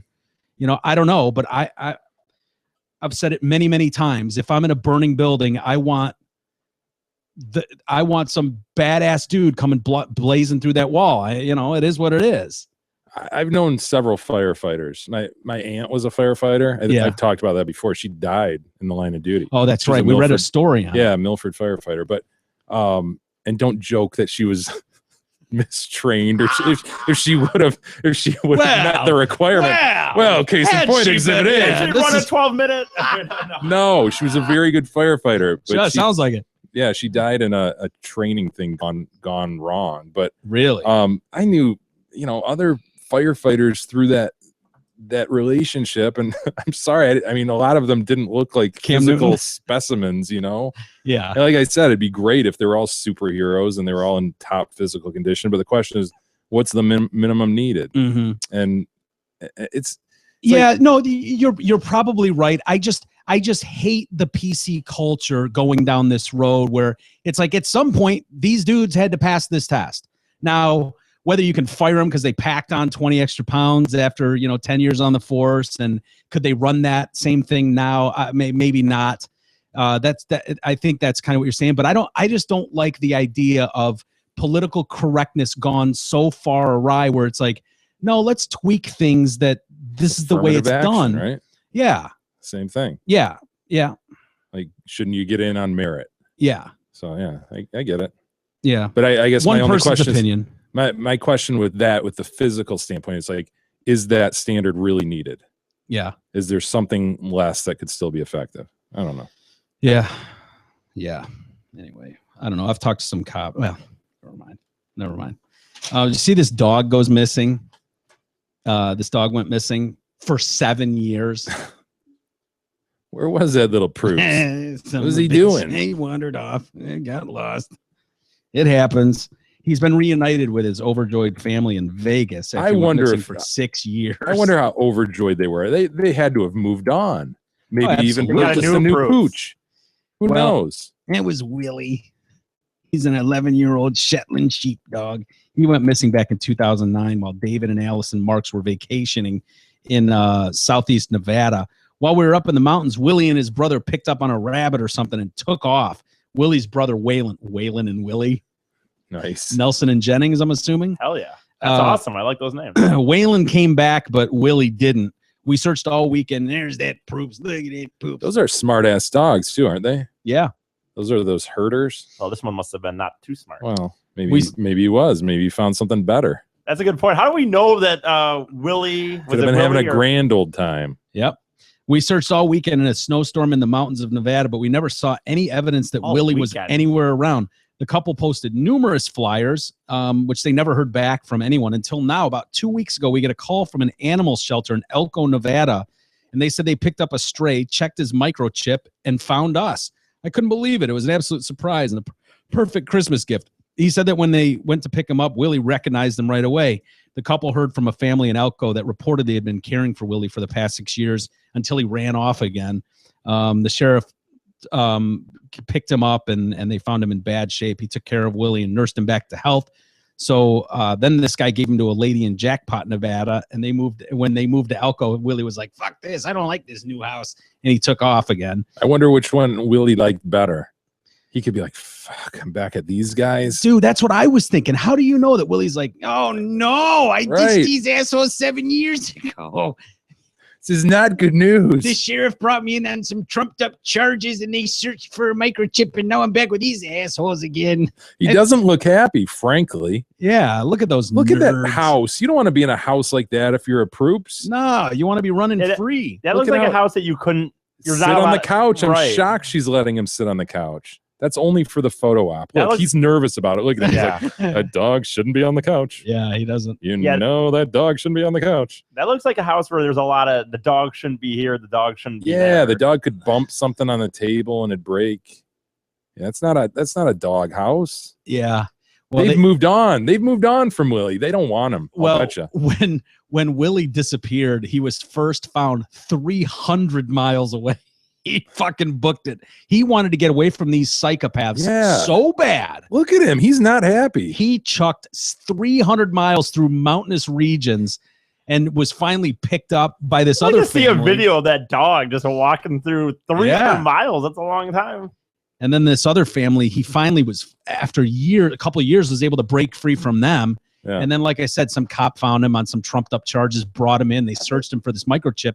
And now they've dragged him back to this shitty household that he abandoned 7 years ago. I think Willie's just a loner. He doesn't want to be. I'm a rolling He's a free stone. spirit, man. He loves adventure. He is a free spirit. I'm going on adventure. I'm going through the mountains. And then every time he gets caught, he's probably like, God damn it. Damn microchip. Keeps dragging his ass back. Poor guy. Willie. Hey, today through Monday is the very best week of the year to buy or lease a new car, truck, or SUV, period. Check out Zot Ford's absurd year-end lease deals. 2016 Fusion for $145 a month. 2016 Focus for $157 a month. 2016 Escape for $159 a month. 2015 Taurus for $219 a month. 2015 F-150 Super Cab 4x4, $241 a month. 2016 Mustang, $258 a month. All leases are with $1,000 due, and when the calendar flips, so will these prices. I got a story on college students and inmates thinking their food is a right. Thinking their food is a right. Like gourmet they have a right food, to like good food. Gotcha. Yeah, students in the Chicago public schools this week decided to boycott lunch. One of those. Wait, I thought you said college students. You just and mean high like school. Okay. Both. The pizza's often burnt and the fruit cups are frozen sometimes. Of course they are. Of course. It's school food. Yeah. The options are narrow and unhealthy. Narrow. This was not drafted. This was drafted by a lawyer. I hear it already. The 400,000 students in the city's public schools are all eligible to receive free breakfast and lunch every day. Wow. Yeah. Can you imagine? Regardless of their family income. Oh, I've been chowing. That's great. Well, yeah. Breakfast especially. Well, this is totally in an effort to remove the stigma of, you're the poor kid that you can't afford lunch, so they have to give it to you for free. So it's like everybody gets it. Everybody gets it. And so now the kids are complaining that it's not good enough. Assholes. So they went on a hunger strike. Everyone's got a complaint these days. Take the students at Oberlin College, whining that the food served in the campus dining hall is racist. What? It's racist. The food is racist, Jay. Only white rice? Well, that would be racist. It costs $60,000 a year to go to this school, by the way. So you can imagine the clientele that's bitching about the racist food. What do you mean? Yeah, what's racist? Explain I'm more. telling you. They don't have more, just that it was? We are stuck with inauthentic banh mi sandwiches and General Tso's chicken. Inauthentic. Prepared with the wrong sauce, Jay. When you're cooking a country's dish for other people, including ones who have never tried the original dish before, you're also representing the meaning of the dish as well as its culture. Oh my God. So if people not from that heritage take food, modify it, and serve it as authentic, it is appropriative. Are you? Shockingly, the school apologized. Shocking. Actually, that's not too shocking. What do they apologize for? For serving inauthentic food. It's the wrong sauce. It's appropriative. They said it's very hard to navigate this minefield of microaggressions, though, because black students on campus are demanding more fried chicken to be added to the list of items. Yeah. Is that a joke, Like, well, or- we didn't want to do that because, well, people and your fried chicken. What's what next? do you mean by watermelon fried chicken? You want some watermelon with that? Oh, you son of a bitch! You're all racist. So the black kids are demanding more in the black dining hall. They want more fried chicken, and they're like, "Well, no shit. Well, we weren't going to suggest it. We weren't going to be the ones to say that." We were waiting for a formal request. Now that it's here, yeah, there's a lineup of it out there. Help yourselves. We knew this day was coming. Oh my God. They said if some Oberlin dean had suggested adding more fried chicken to the cafeteria serving black students, he probably would have been fired for racial insensitivity. Of course he would have. One is tempted to say that Oberlins are getting what they deserve. If you spend your days teaching kids to be politically correct, they're bound to take it on your dining hall staff. When you do these jobs now, it's just kind of like there isn't. What are you even doing? You just sit there and wait for the kids to tell you what you're supposed to do it, or you're fired. Yeah. Where's Oberlin? I've heard of that. I don't know. It's a East really, Coast. yeah, I think it is East Coast. It's a really, is it, it's not Chicago. It might be Chicago, actually. Ohio, possibly. Cadogg's got it. I think it's Ohio. Where is it? It is in Ohio. It is. Oberlin, Ohio. Yes. Yeah. It's a good place for it. Oberlin. Yeah, right. And then we've got a prison, New York State prisoners, the people who can commit crimes and then violate rules. So you got people in prison and then they fuck off in prison. They So have you're in the prison's prison. Yeah, so you're kind of in the prison's prison. They punish them. There's not much you can do. It's not like you can ground them and send them to their room. So they punish them by giving them shitty food. This week, Governor Cuomo announced that he was taking the Nutriloaf off the menu at state institutions. The neutral loaf. The yucky tasting combination of Neutral loaf. It's just a loaf of shit. Yeah, it's carrots, potatoes, grains, and a variety of other nutritionally fortified ingredients Actually baked doesn't sound that together. bad. I know it doesn't, A right? loaf. And actually, I mean, the loaf is the name. Carrots. It's been and- used to discipline the inmates. So they're like, yeah, this loaf sucks balls. Well, so just yeah. feed it to the shittiest inmates. But they say that's just too mean. It's too mean. Too cruel and unusual. Food is very important to prisoners in a deprived and harsh environment. It's one of the very few things they look forward to, said David Fathy, Poor the prisoners. director of the ACLU. Yeah, Shocked the well. ACLU would jump on board this. No kidding. That's why why it's used to discipline inmates. George Ang, a former inmate who shot and killed a patron fleeing the establishment he was robbing, was talking about it. And then he was let out from that, and then he murdered someone while I was out on patrol. On parole, he complained, "I would taste and just throw it away. You'd rather go without food than eat that." Yeah, it sucked. God, it's Oh. always perplexed me how we bend over backward to serve prisoners in various ways. Well, I'm with them on the whole. God, here we go again. Well, I just don't think they should be fed maggots. And I know, Jay, I know what you're going to say. It's protein, and what are you going to do? It happens. Maggot turns up here and there. It'll happen. I have a problem with that. But the Nutriloaf, whatever. Don't be a dick in jail. Neutral loaf. Nutriloaf. Doesn't it sound gross? Yeah.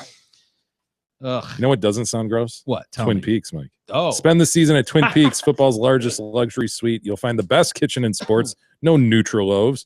They're making everything from scratch and a beer selection ranging from local crafts to their famous 29-degree drafts. Throw in HD action in every direction, and Twin Peaks is pigskin paradise. Did you see the Lions one yesterday, Mike? I did. You might have noticed that. I Your did. two favorite shit teams playing each other. Yes. Huh? How about that? Yeah. Yeah, the Niners did what or the Lions did what they should have done, which is kick the shit out of that Niners team. That Niners team is just decimated.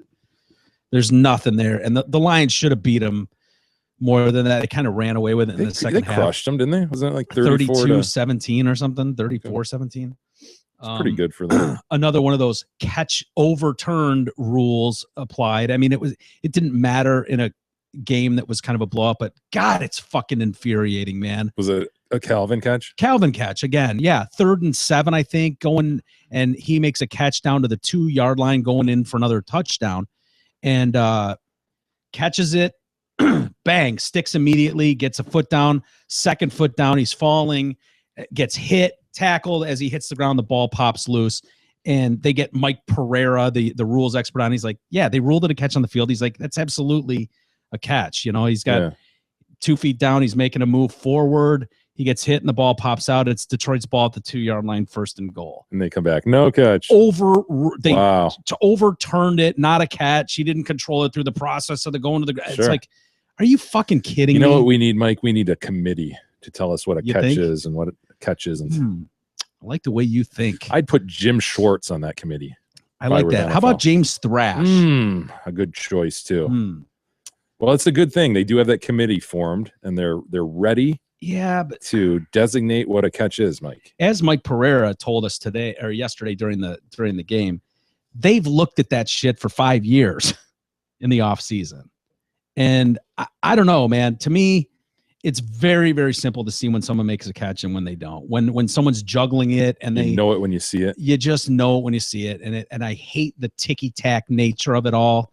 Trying to, you know, it's making me dislike the sport. I've said it in past weeks, but it really is. Like, I didn't watch that game in particular, but I watched some other stuff, and it's like it's becoming such a slow game for me. And I know it's a function of not having that fast forward. I'm not DVRing this shit. Yeah, it's unwatchable, dude. It's like 3 seconds of action, then talk about how technically this could be a catch or not a catch, or was his foot in bounds. It's just become really ridiculous. Yeah. I can't handle it anymore, Mike. College basketball, 2 hours, baby. Yeah, get it done. College and I get it. But you love college football. I do. You're doing the same thing in college football. I know, but it's very hard for me to watch in the same way I have in past years. I'm just losing. I'm becoming an old man, Mike. Yeah. Losing interest. I'm glad I'm not becoming an old man, and I absolutely love the game as much as I always have, even though I bitch about these things. It just seems like someone's overthinking this stuff. Just they're overthinking it. It's not that hard to eyeball something and go, that's the biggest thing. I know what a catch looks like. I know what an interception looks like. I know what a touchdown looks like. A safety. I know what a safety looks like. Jesus saw an example Christ, of a safety dude. today. Yeah, that was during the Green Bay Arizona game. And Arizona, I mean, they sacked Aaron Rodgers 8 times before they finally yanked the quarterback. Absolutely murdered this shit Packers team, and who were going to the playoffs. But yeah, there was one of those plays where it's like, let's slow it down frame by frame and see if the ball even creeped an inch out of the end zone. The guy got fucking sacked on the goal line into the end zone by 2 yards. Yeah, it's a fucking safety. We're gonna micromanage this, blow it up. Well, did one fiber of the ball come out of the end zone? Because then it's not a safety. We get technically forward progress. It's like, no, he got drilled at the fucking goal line into the end zone. It's a safety. Done. Simple. You don't have to be a genius and overthink this. But yeah, you want video review to show. I mean, you've talked about that in the past. Like you want it there. I think people to make the calls that they get wrong, right? I think people are starting to get. I heard on the sports talk people talking about this. Man, almost going against it now, anti-replay. And you know what? Just deal with the mistakes, and I guess I'd almost just rather whatever and make it like a strike zone and right. I guess. MLB. Well, how about this? How about the Indiana kicker to beat Duke in their bowl game on Saturday? They're lining up. It's in overtime, and he's got to tie it with this field goal, and he puts it like directly above the upright. Yeah, it went about 10 yards above, maybe 5 yards above the upright. Yeah, and he's going ape shit. And they said it's not a reviewable play. I thought it would have hit the upright. Frankly, I didn't think it was a good kick. I was hoping it would be Big Ten. Sure. But I think it would have hit it had that thing extended into the air higher.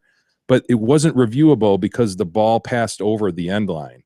Had the ball fallen short of the end line, they could review it. Wait, it's like, yeah. If it falls short of the end line, it doesn't clear the. I know. I don't understand. But that was the explanation. Because it went past the end line, it's not a reviewable kick. What the? Like, why wouldn't you review that? Yeah. Like, why wouldn't you like that ends the game? Why wouldn't you just look at it? Yeah. Like, that was awfully close. I thought it looked to me like it was good too. The one angle I saw, because we were at a bar, and so we didn't have the luxury of TiVo, back it up, look at it again. But I watched the same angle as you, and I thought it was no good. I thought it would have pegged the thing. Yeah. But that goes to the point of like, dude, just review it and and give it a thought. Yeah. Whatever.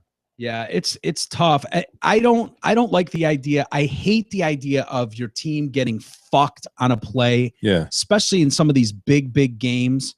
You know, it's one thing when your team's 4-11 playing another shit 4-11 team or whatever, and you're like, dude, who really cares? But you do, and you see this too often where these games hinge on these big moments and plays. And so I don't like the idea of some dumb ref screwing up a call where it's like we now have the luxury of 50 great camera looks at it to see just how bad they fucked it up, and your team getting hosed in a play. People remember that the 49ers benefited from a play years ago, right before they had instant replay. It was a playoff game, I want to say against Green Bay, and it was a 4th down play, if I remember correctly, and one of those where Jerry Rice goes down and catches the ball, and it absolutely one-hops into his arms, and it fucking it was a 4th down play that kept this drive alive. They end up going down, scoring the winning touchdown, and going on in the playoffs. I don't know how far they went. A farcical championship by your Niners? I don't think they won a championship, but it killed Green Bay, and fuck Green Bay. Yeah. But it's like, dude,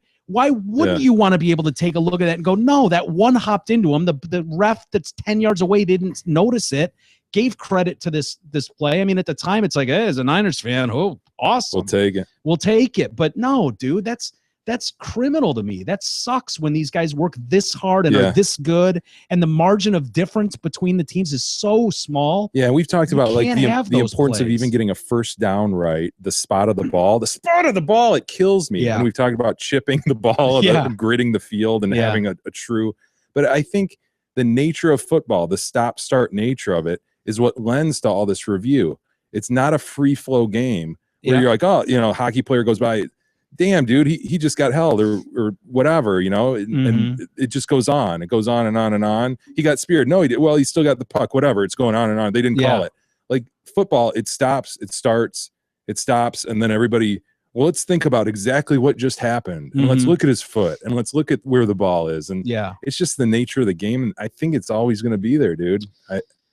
The scrutiny of the plays, I think they would tell you that it's never been better. The rules have never been more clear, and the refs have never gotten more right.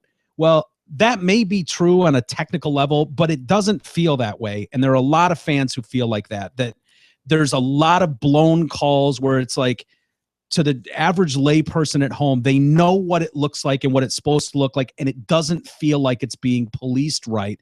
And that seems criminal in these big moments in games. It really does. Whether it's the Cowboys and Packers last year in the playoffs and Dez Bryant, I know, and Cowboys Lions the week before. It just feels like the nature of the game, dude, and all the camera angles and all the HD. Yeah, it's all it's all that shit. All the different cameras. Now you got the camera over the field. You got them everywhere, and everybody can see every blade of grass. And unfortunately, that game with the start-stop nature of it, it lends to just scrutinizing every fucking play over and over. And I can't handle it anymore. Yeah. I need the DVR back, dude, if I'm going to watch football. Get the DVR back. Simple. We'll get you the DVR, and then you can do that. You're going to want to watch Sparty this week anyways. I'm going to watch Sparty this week, of course. But and then I'm going to watch them next week. Go to someone else's house. Did I say that? Oh, wow. No, you going to watch it at your house, or are you going to have to go to someone's house to watch it? No, I'm going to watch it at my house. All right. Good boy. Before we get to some email, we got this story was big over the weekend too. Guy distracted, they say, on his phone. Josh Burwell of Indiana was in San Diego, Sunset Cliffs in San Diego, and he apparently tumbled off the edge of the cliff to his death, fell 60 feet. He wasn't watching where he was walking. He was looking down at the device in his hands. A few good Samaritans were on the scene and found their way down the rocks, administered CPR. They acted quickly. They found a way to get down the cliff. They put themselves in jeopardy to try to save his life. Teenager Thor Willenick. Thor. Kid's 13. His name is Thor. Hey. So his parents live across the street from the ocean, Sunset Cliffs in San Diego, and his name is Thor. Well, son of a bitch. If you live there, traditional Norseman name, dude. Just the fact that he lives across the street from Sunset Cliffs in San Diego makes me want to stab him. Thor. I'm getting tired of it being 85 and sunny every day. This is bullshit. Anyway, Thor was a witness at the scene. He rushed home and located some ropes and lapel gear. He said he heard screams, someone yelling, "Help! God, please save me!" This guy went over the cliff. After that, I heard, "Does anyone have rope and lapel?" I know because I go to Yosemite, so I grabbed that and I went down to the cliffs and started to untangle the rope.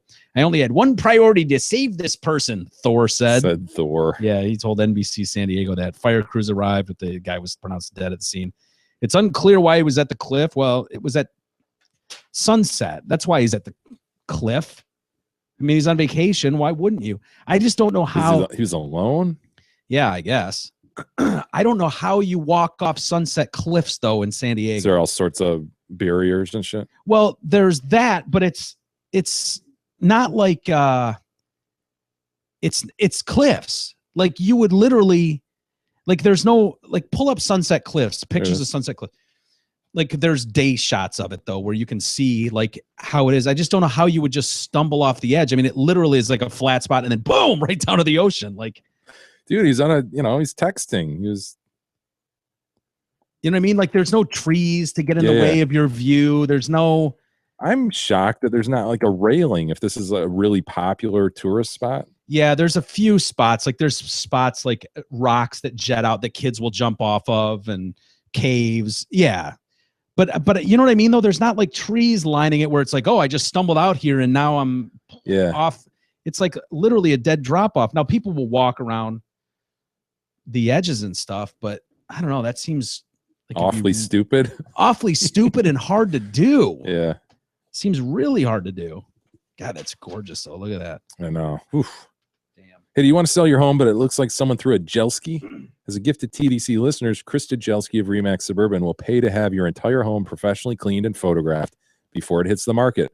Check out Krista's website at kristasellshouses.com or call her anytime at 586-918-0900. You want to hear about this woman that was mauled by a grizzly? Dude, this is a nasty story. Yeah.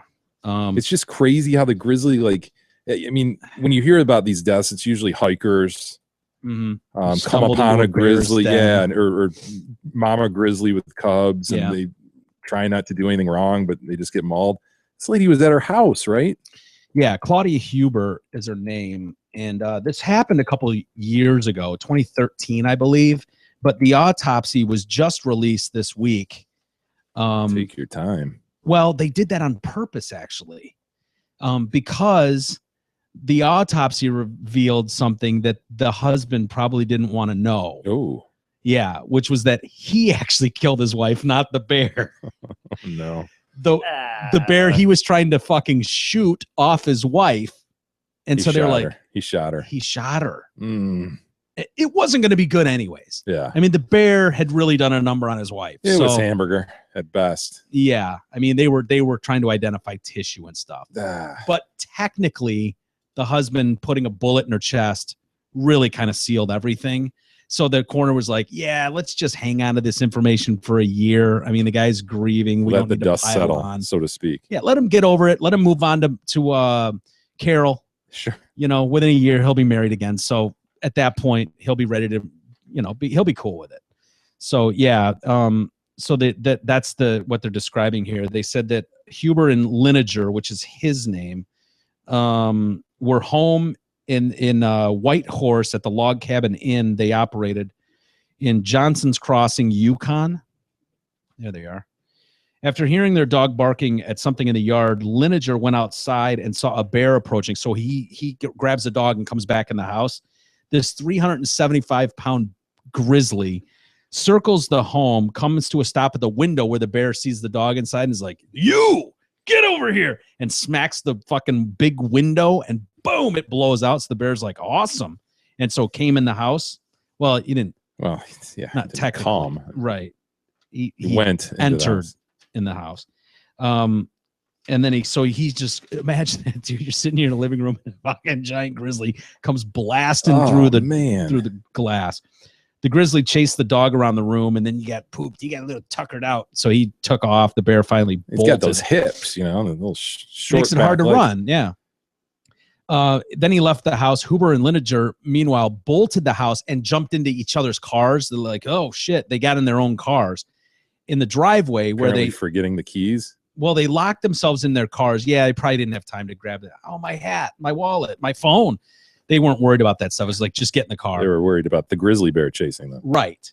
So they get in their individual cars. That didn't stop the bear. The bear got onto the hood of the vehicle that Ms. Huber was in and repeatedly jumped on the hood before it looked at Lineker and's like, you're the son of a bitch that stole the dog from me. So he transfers onto this guy's hood and he starts blowing the horn, and that kind of freaked the bear out a little bit. So the bear like starts to take off, and Mrs. Huber is like, oh, now's my chance. So she opens the door to go into her husband's car to like sit with him and cuddle or something. And the bear's like, oh, nice try, bitch. Psych. Yeah. Bear turned around, whacked her. Yeah. Grabs her. Oh, what a nightmare. Yeah. The husband's looking as this bear drags his wife 60 feet, kicking the shit out of her the whole time. Across a creek and up the bank. It's just going to eat her. Yeah. So he runs and grabs his gun, fired several rounds at the bear, which was on top of Huber at this point. So many that he ran out of bullets. Terrible shot. Really? He had to return to the house to reload before he finally fired the fatal shots to kill this bear. External body exam was difficult due to the significant amount of tissue damage. That's not good when you're talking about a body. Examination of the clothing she was wearing at the time of the attack did not suggest a gunshot wound. Huber played dead during the attack. However, because the attack on Miss Huber was predatory in nature, unfortunately was not the correct response. She was not supposed to play dead in that situation. Yeah. So wait, you're supposed to play dead if it's like you came upon the Cubs sort of thing? Well, if you're coming on the Cubs, dude, you're done. Right? Yeah, you're asking for it. He's gonna be really offended. If you're coming upon Cubs, you come upon Cubs at that point, you're supposed to play dead. Well, I mean, you're probably feeling like tired and want a cigarette at that point, but yeah, playing dead. Yeah. Well, it's interesting. This happened this week, actually. A New Jersey Boy Scout leader who unknowingly stumbled in like an oaf into a black bear's den. Oh, dude, I heard about that. He's like showing a bunch of his Cub Scouts. Oh, look at this, a cave, and he goes in there and a black bear's in there and starts whacking him. So he successfully thwarted this attack by pretending to be dead. That bear likely felt threatened, which is why it attacked the man initially, but stopped once he appeared dead. So that was the right move. But this was a predatory attack. So at that point, fight, and you try to climb as high as you can. I mean, yeah, is that going to work? What do you do then? If it's a predatory attack, like lock yourself in your car, what are you going to do? Go toe to toe with him?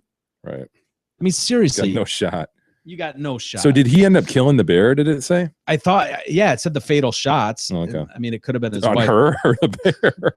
Right. Both. Oh, what a nightmare scenario. I mean, could you imagine this bear's rolling around with your wife and you're like, hold still, son of a bitch. Hold still. See, I would think it would be your wife's laying on the ground. The thing's just, whacking her and biting at her. And you'd think anybody with a decent shot would I mean, hit bear and not wife. But bear's quite a bit bigger than wife. Well, it's 375 pounds. What happened Most was wives, at least. He shot and missed altogether everything, and it clipped a branch and redirected. Bang, she takes it in the chest. Unlucky son of a bitch. Can't catch a break, man. Sometimes it's just your time to go. Yeah, I guess. Crazy. Got some email, Mike. What do we got? Well, Trevor writes in, the distinguished pipe smoking gentleman, the disgusting sausage smoking retard, and the nerds. Yes. Carry on, sir. First and foremost, I hope that you all have had an exemplary Yuletide season this year. Secondly, and most importantly, I would like to provide you with some of my beer name suggestions that I've pondered over the course of the holiday. So again, somebody wrote in, he was doing a home brew, kind of came up with some beer names. I TDC remember related. your discussion well. Yes. So here's Trevor's. Henceforth, sir. Dry stock That lager. didn't make any sense, Mike. Henceforth, sir. Yeah. You just said. Carry something. on. Okay, there you go. Dry stock lager. The greasy Zatford Porter. Oh, playing off the porter. I like that. That's very good. The King's Plaid Lager. King's Plaid. He wears a lot of plaid, I guess. Yeah. Very rustic of you. Dirt Face Dunkel. Bach and Soulless Eyes. I like that. The Pills Nerds. Very good. That's Dog, pretty do you approve of the Pills Nerds? Oh, well, what an That's asshole. There were some stronger ones, I think. All right. India Dot Pale Ale. Blonde Ale, definitely not served in C cups, he says. Not a Boner That's your cheap Pilsner. shot, sure. Yeah, it sounded like it. Not a Boner Pilsner, and of course the Stout Cult Leader Stout. I'll have you know, by the way, I bought a 34C Brazier for young Beth, which she will be returning because it's ill-fitting. Like a glove. Like a glove. Please do not scoff at my shitty attempts at word places, Trevor. I am merely a novice compared to the two classy and distinguished pun geniuses. Good evening, says Trevor. Thank you, sir. Kurt writes in, fine, sir, is my ear-pleasing family of sorts. Thank you. For today, meaning last week, and I was at a heavy traffic green light turning right. So we can all picture that. Heavy traffic, green light. He's trying to turn right to evade said traffic. When the car in front of me stopped in case the light turned red, preventing me from completing my evasive maneuver. So it being a balmy Christmas Eve and my window being down, I got to yell, you cunt! It's quite refreshing. Thanks. Good move. You're talking about You cunt! kind of catchy. Why you cunt. Why Ellison writes in, good evening, gentlemen. I was fortunate enough to spend some time in my hometown of Milford, Michigan over the holiday weekend when I had a most interesting interaction with a unique specimen of mongoloid. I thought you enjoyed Mongoloid? Well, yeah, bitch. Thought you would enjoy the Did story. You run into someone? Yeah, kind of. I was spending some time at my local Starbucks, catching up with a friend when I looked down and spotted a pair of untied neon running shoes passing my table. This individual paired the brightly colored shoes with a pair of dress pants with uneven legs that looked like they had not been washed since they were taken from the rack at Salvation Army. Yeah. He topped off this impressive ensemble with a middle school academy t-shirt, a Blink 182 sweatshirt, and the greasiest plume in the Tri-County area. Like any good, sounds like someone I've seen before. Like any good Detroit Cast listener, I quickly identified this disheveled individual as the one and only Eric Fady. I shouted to him and he quickly turned around, narrowed his black soulless eyes, and loudly exclaimed, "Do I know you?" Can't you see it? Oh my God. Turns around. Do I know you? Totally. That's the exact response I would expect from him. Exact. After a brief, awkward interaction where he shouted at me from across the coffee shop the entire time, he turned and walked away without saying anything. He later returned to my table to apologize for his confused and rather rude reaction, obviously recognizing that I was a listener and probably trying to avoid any further shit serving on air. A while later, as he passed my table once again to use the restroom, he awkwardly avoided my giant grin and proceeded to apologize profusely for having to use the bathroom. I did. I didn't know what the. No, here's the thing. It was an uncomfortable situation. Sorry. Real quick. I knew the thing was like, I knew it had been an awkward interaction, and I don't know why, but like I had to go to the bathroom, and I saw that she was but I saw that she was still sitting there. And I just like, I didn't know what to do because I didn't want to walk by her again and have it be awkward or something. So you made it awkward. You're just so retarded. Why don't you just like say, "Hey, how you doing?" and then like I know, you just go on with life. I just wish the bathroom. Honestly, I have considered how the Starbucks was designed when I was getting my stuff. Like I'd considered going out the other exit because I didn't want to have to walk by and be weird or something. But I had to go to the bathroom, so I had to go to the bathroom. So instead of just walking by to go to the bathroom, you stopped and apologized to her for having to go to the bathroom. Well, but how am I going to just walk by and not say anything? I feel like so. I don't know. This is what she goes on. On his way out the door, he thanked me for being a listener and walked away without saying goodbye. Is that true? I don't remember. Yeah, I could see you doing that. I've attached a photo for your enjoyment. Oh, here's the Jesus asshole. Christ. That's our asshole. He is indeed wearing a middle school academy t-shirt. I want to pinch it and zoom in. Hi, how are you? I'm getting here for a tea. Here for my latte. What were you ordering? Frappuccino or whatever. Dude, you know what? It did catch me off guard. Was she hot? Was that the problem? Were you thrown off? No, it was not. She had nice titties or something? It wasn't that as much as I think it was just. Do I know you? At Starbucks. What an asshole. I don't know. I don't know why, but at that point it just was weird to me, I guess, that someone just. Well, no. And to be clear, when I did not just say that right away. She said Eric Fady. I turned around and she said, "I know you, but you don't know me." That's what happened before I believe said it. Listener. Yeah, I don't care what you believe. Yeah, I do your too. credibility's shot. I don't give a fuck. If she said, but that doesn't make sense because if she said, I know you, but you don't know me. I kind of. Why would you go? Do I know you? She just announced You that you agree? don't You know said me. that, right? I don't remember. I actually don't remember saying that, but I'm sure that I did. I don't remember. And that wouldn't part, it just but- be automatic at this point if someone said, I know you, but you don't know me, that you would immediately think, oh, they must be a listener? I guess yes, probably. Allison continues. This was the best Christmas present I could have ever received. A loud, awkward interaction with Big E, which is better than I could have ever imagined it would be. Keep up the good work, fellas. My boyfriend and I both love the show and are extremely consistent listeners and support. That sounds like she doesn't listen to every show. No. Ooh. You know what? I know that she Extremely no. consistent. Not true. Like she would be like, I've listened to every one. No. Episode 1. Here's the thing: when she talked to me, when she would at the first part of the interaction, she mentioned her boyfriend. So I got the opinion that the boyfriend was a listener, and she. Gotcha. But when I left, I said when I was leaving and I was thanking her, I did say, "Well, thank your boyfriend for listening," and she then stated clearly that no, I am a listener. I listened to every episode, and I got him into it. So no matter how she maybe I know she worded it like how you think that, but I assume the same thing. But no, that was not the case. Well, thank she you, listens Allison. to every episode. She says, we appreciate everything you do, even Big E. Good day, sir. I said good day. Winky face. I just didn't know what to do when I went to the vet. I'll tell you, if you could meet any one of us out in public, Kadog, McCard, me, Jay, or E, you're better off meeting E because you're going to get an interaction like that. Yeah, like it's going to be remarkable. You could get a hello from Jay or I or Kadog. You'll get a couple-minute conversation or something, but you're going to get, do I know you? From him, and you're going to have a story. You're going to get a story out of it. I did feel bad after that, which is why I doubled back and kind of apologized to her made it for even the first more interaction. awkward. Right. Yeah, of course. It's without fail, there has not been an interaction we've heard of yet that wasn't awkward or weird or something happened. It's brilliant. I don't know. But I will say that shirt that I was wearing that she was and he's making, easy to spot too. That's the beauty of it. Oh yeah, he stands like, out. just keep for your sure. eyes out and you'll see the dude around town. When she was talking, she said, like, that's the funny thing. She referenced the shoes. I mean, they're just old ASIC running shoes. Women's running shoes. No, these ones are men ones. But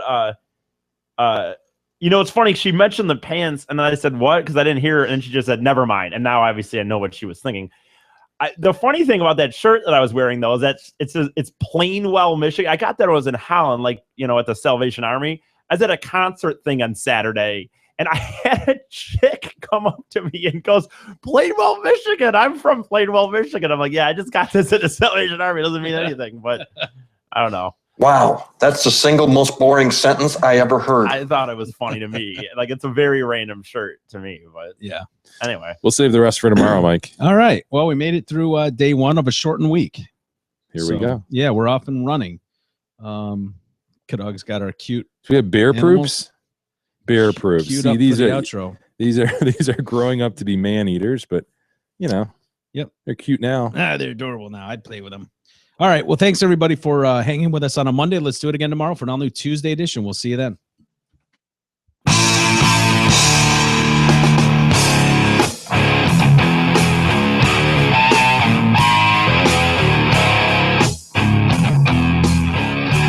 You've been listening to the Detroit Cast with your hosts, Mike and Jay.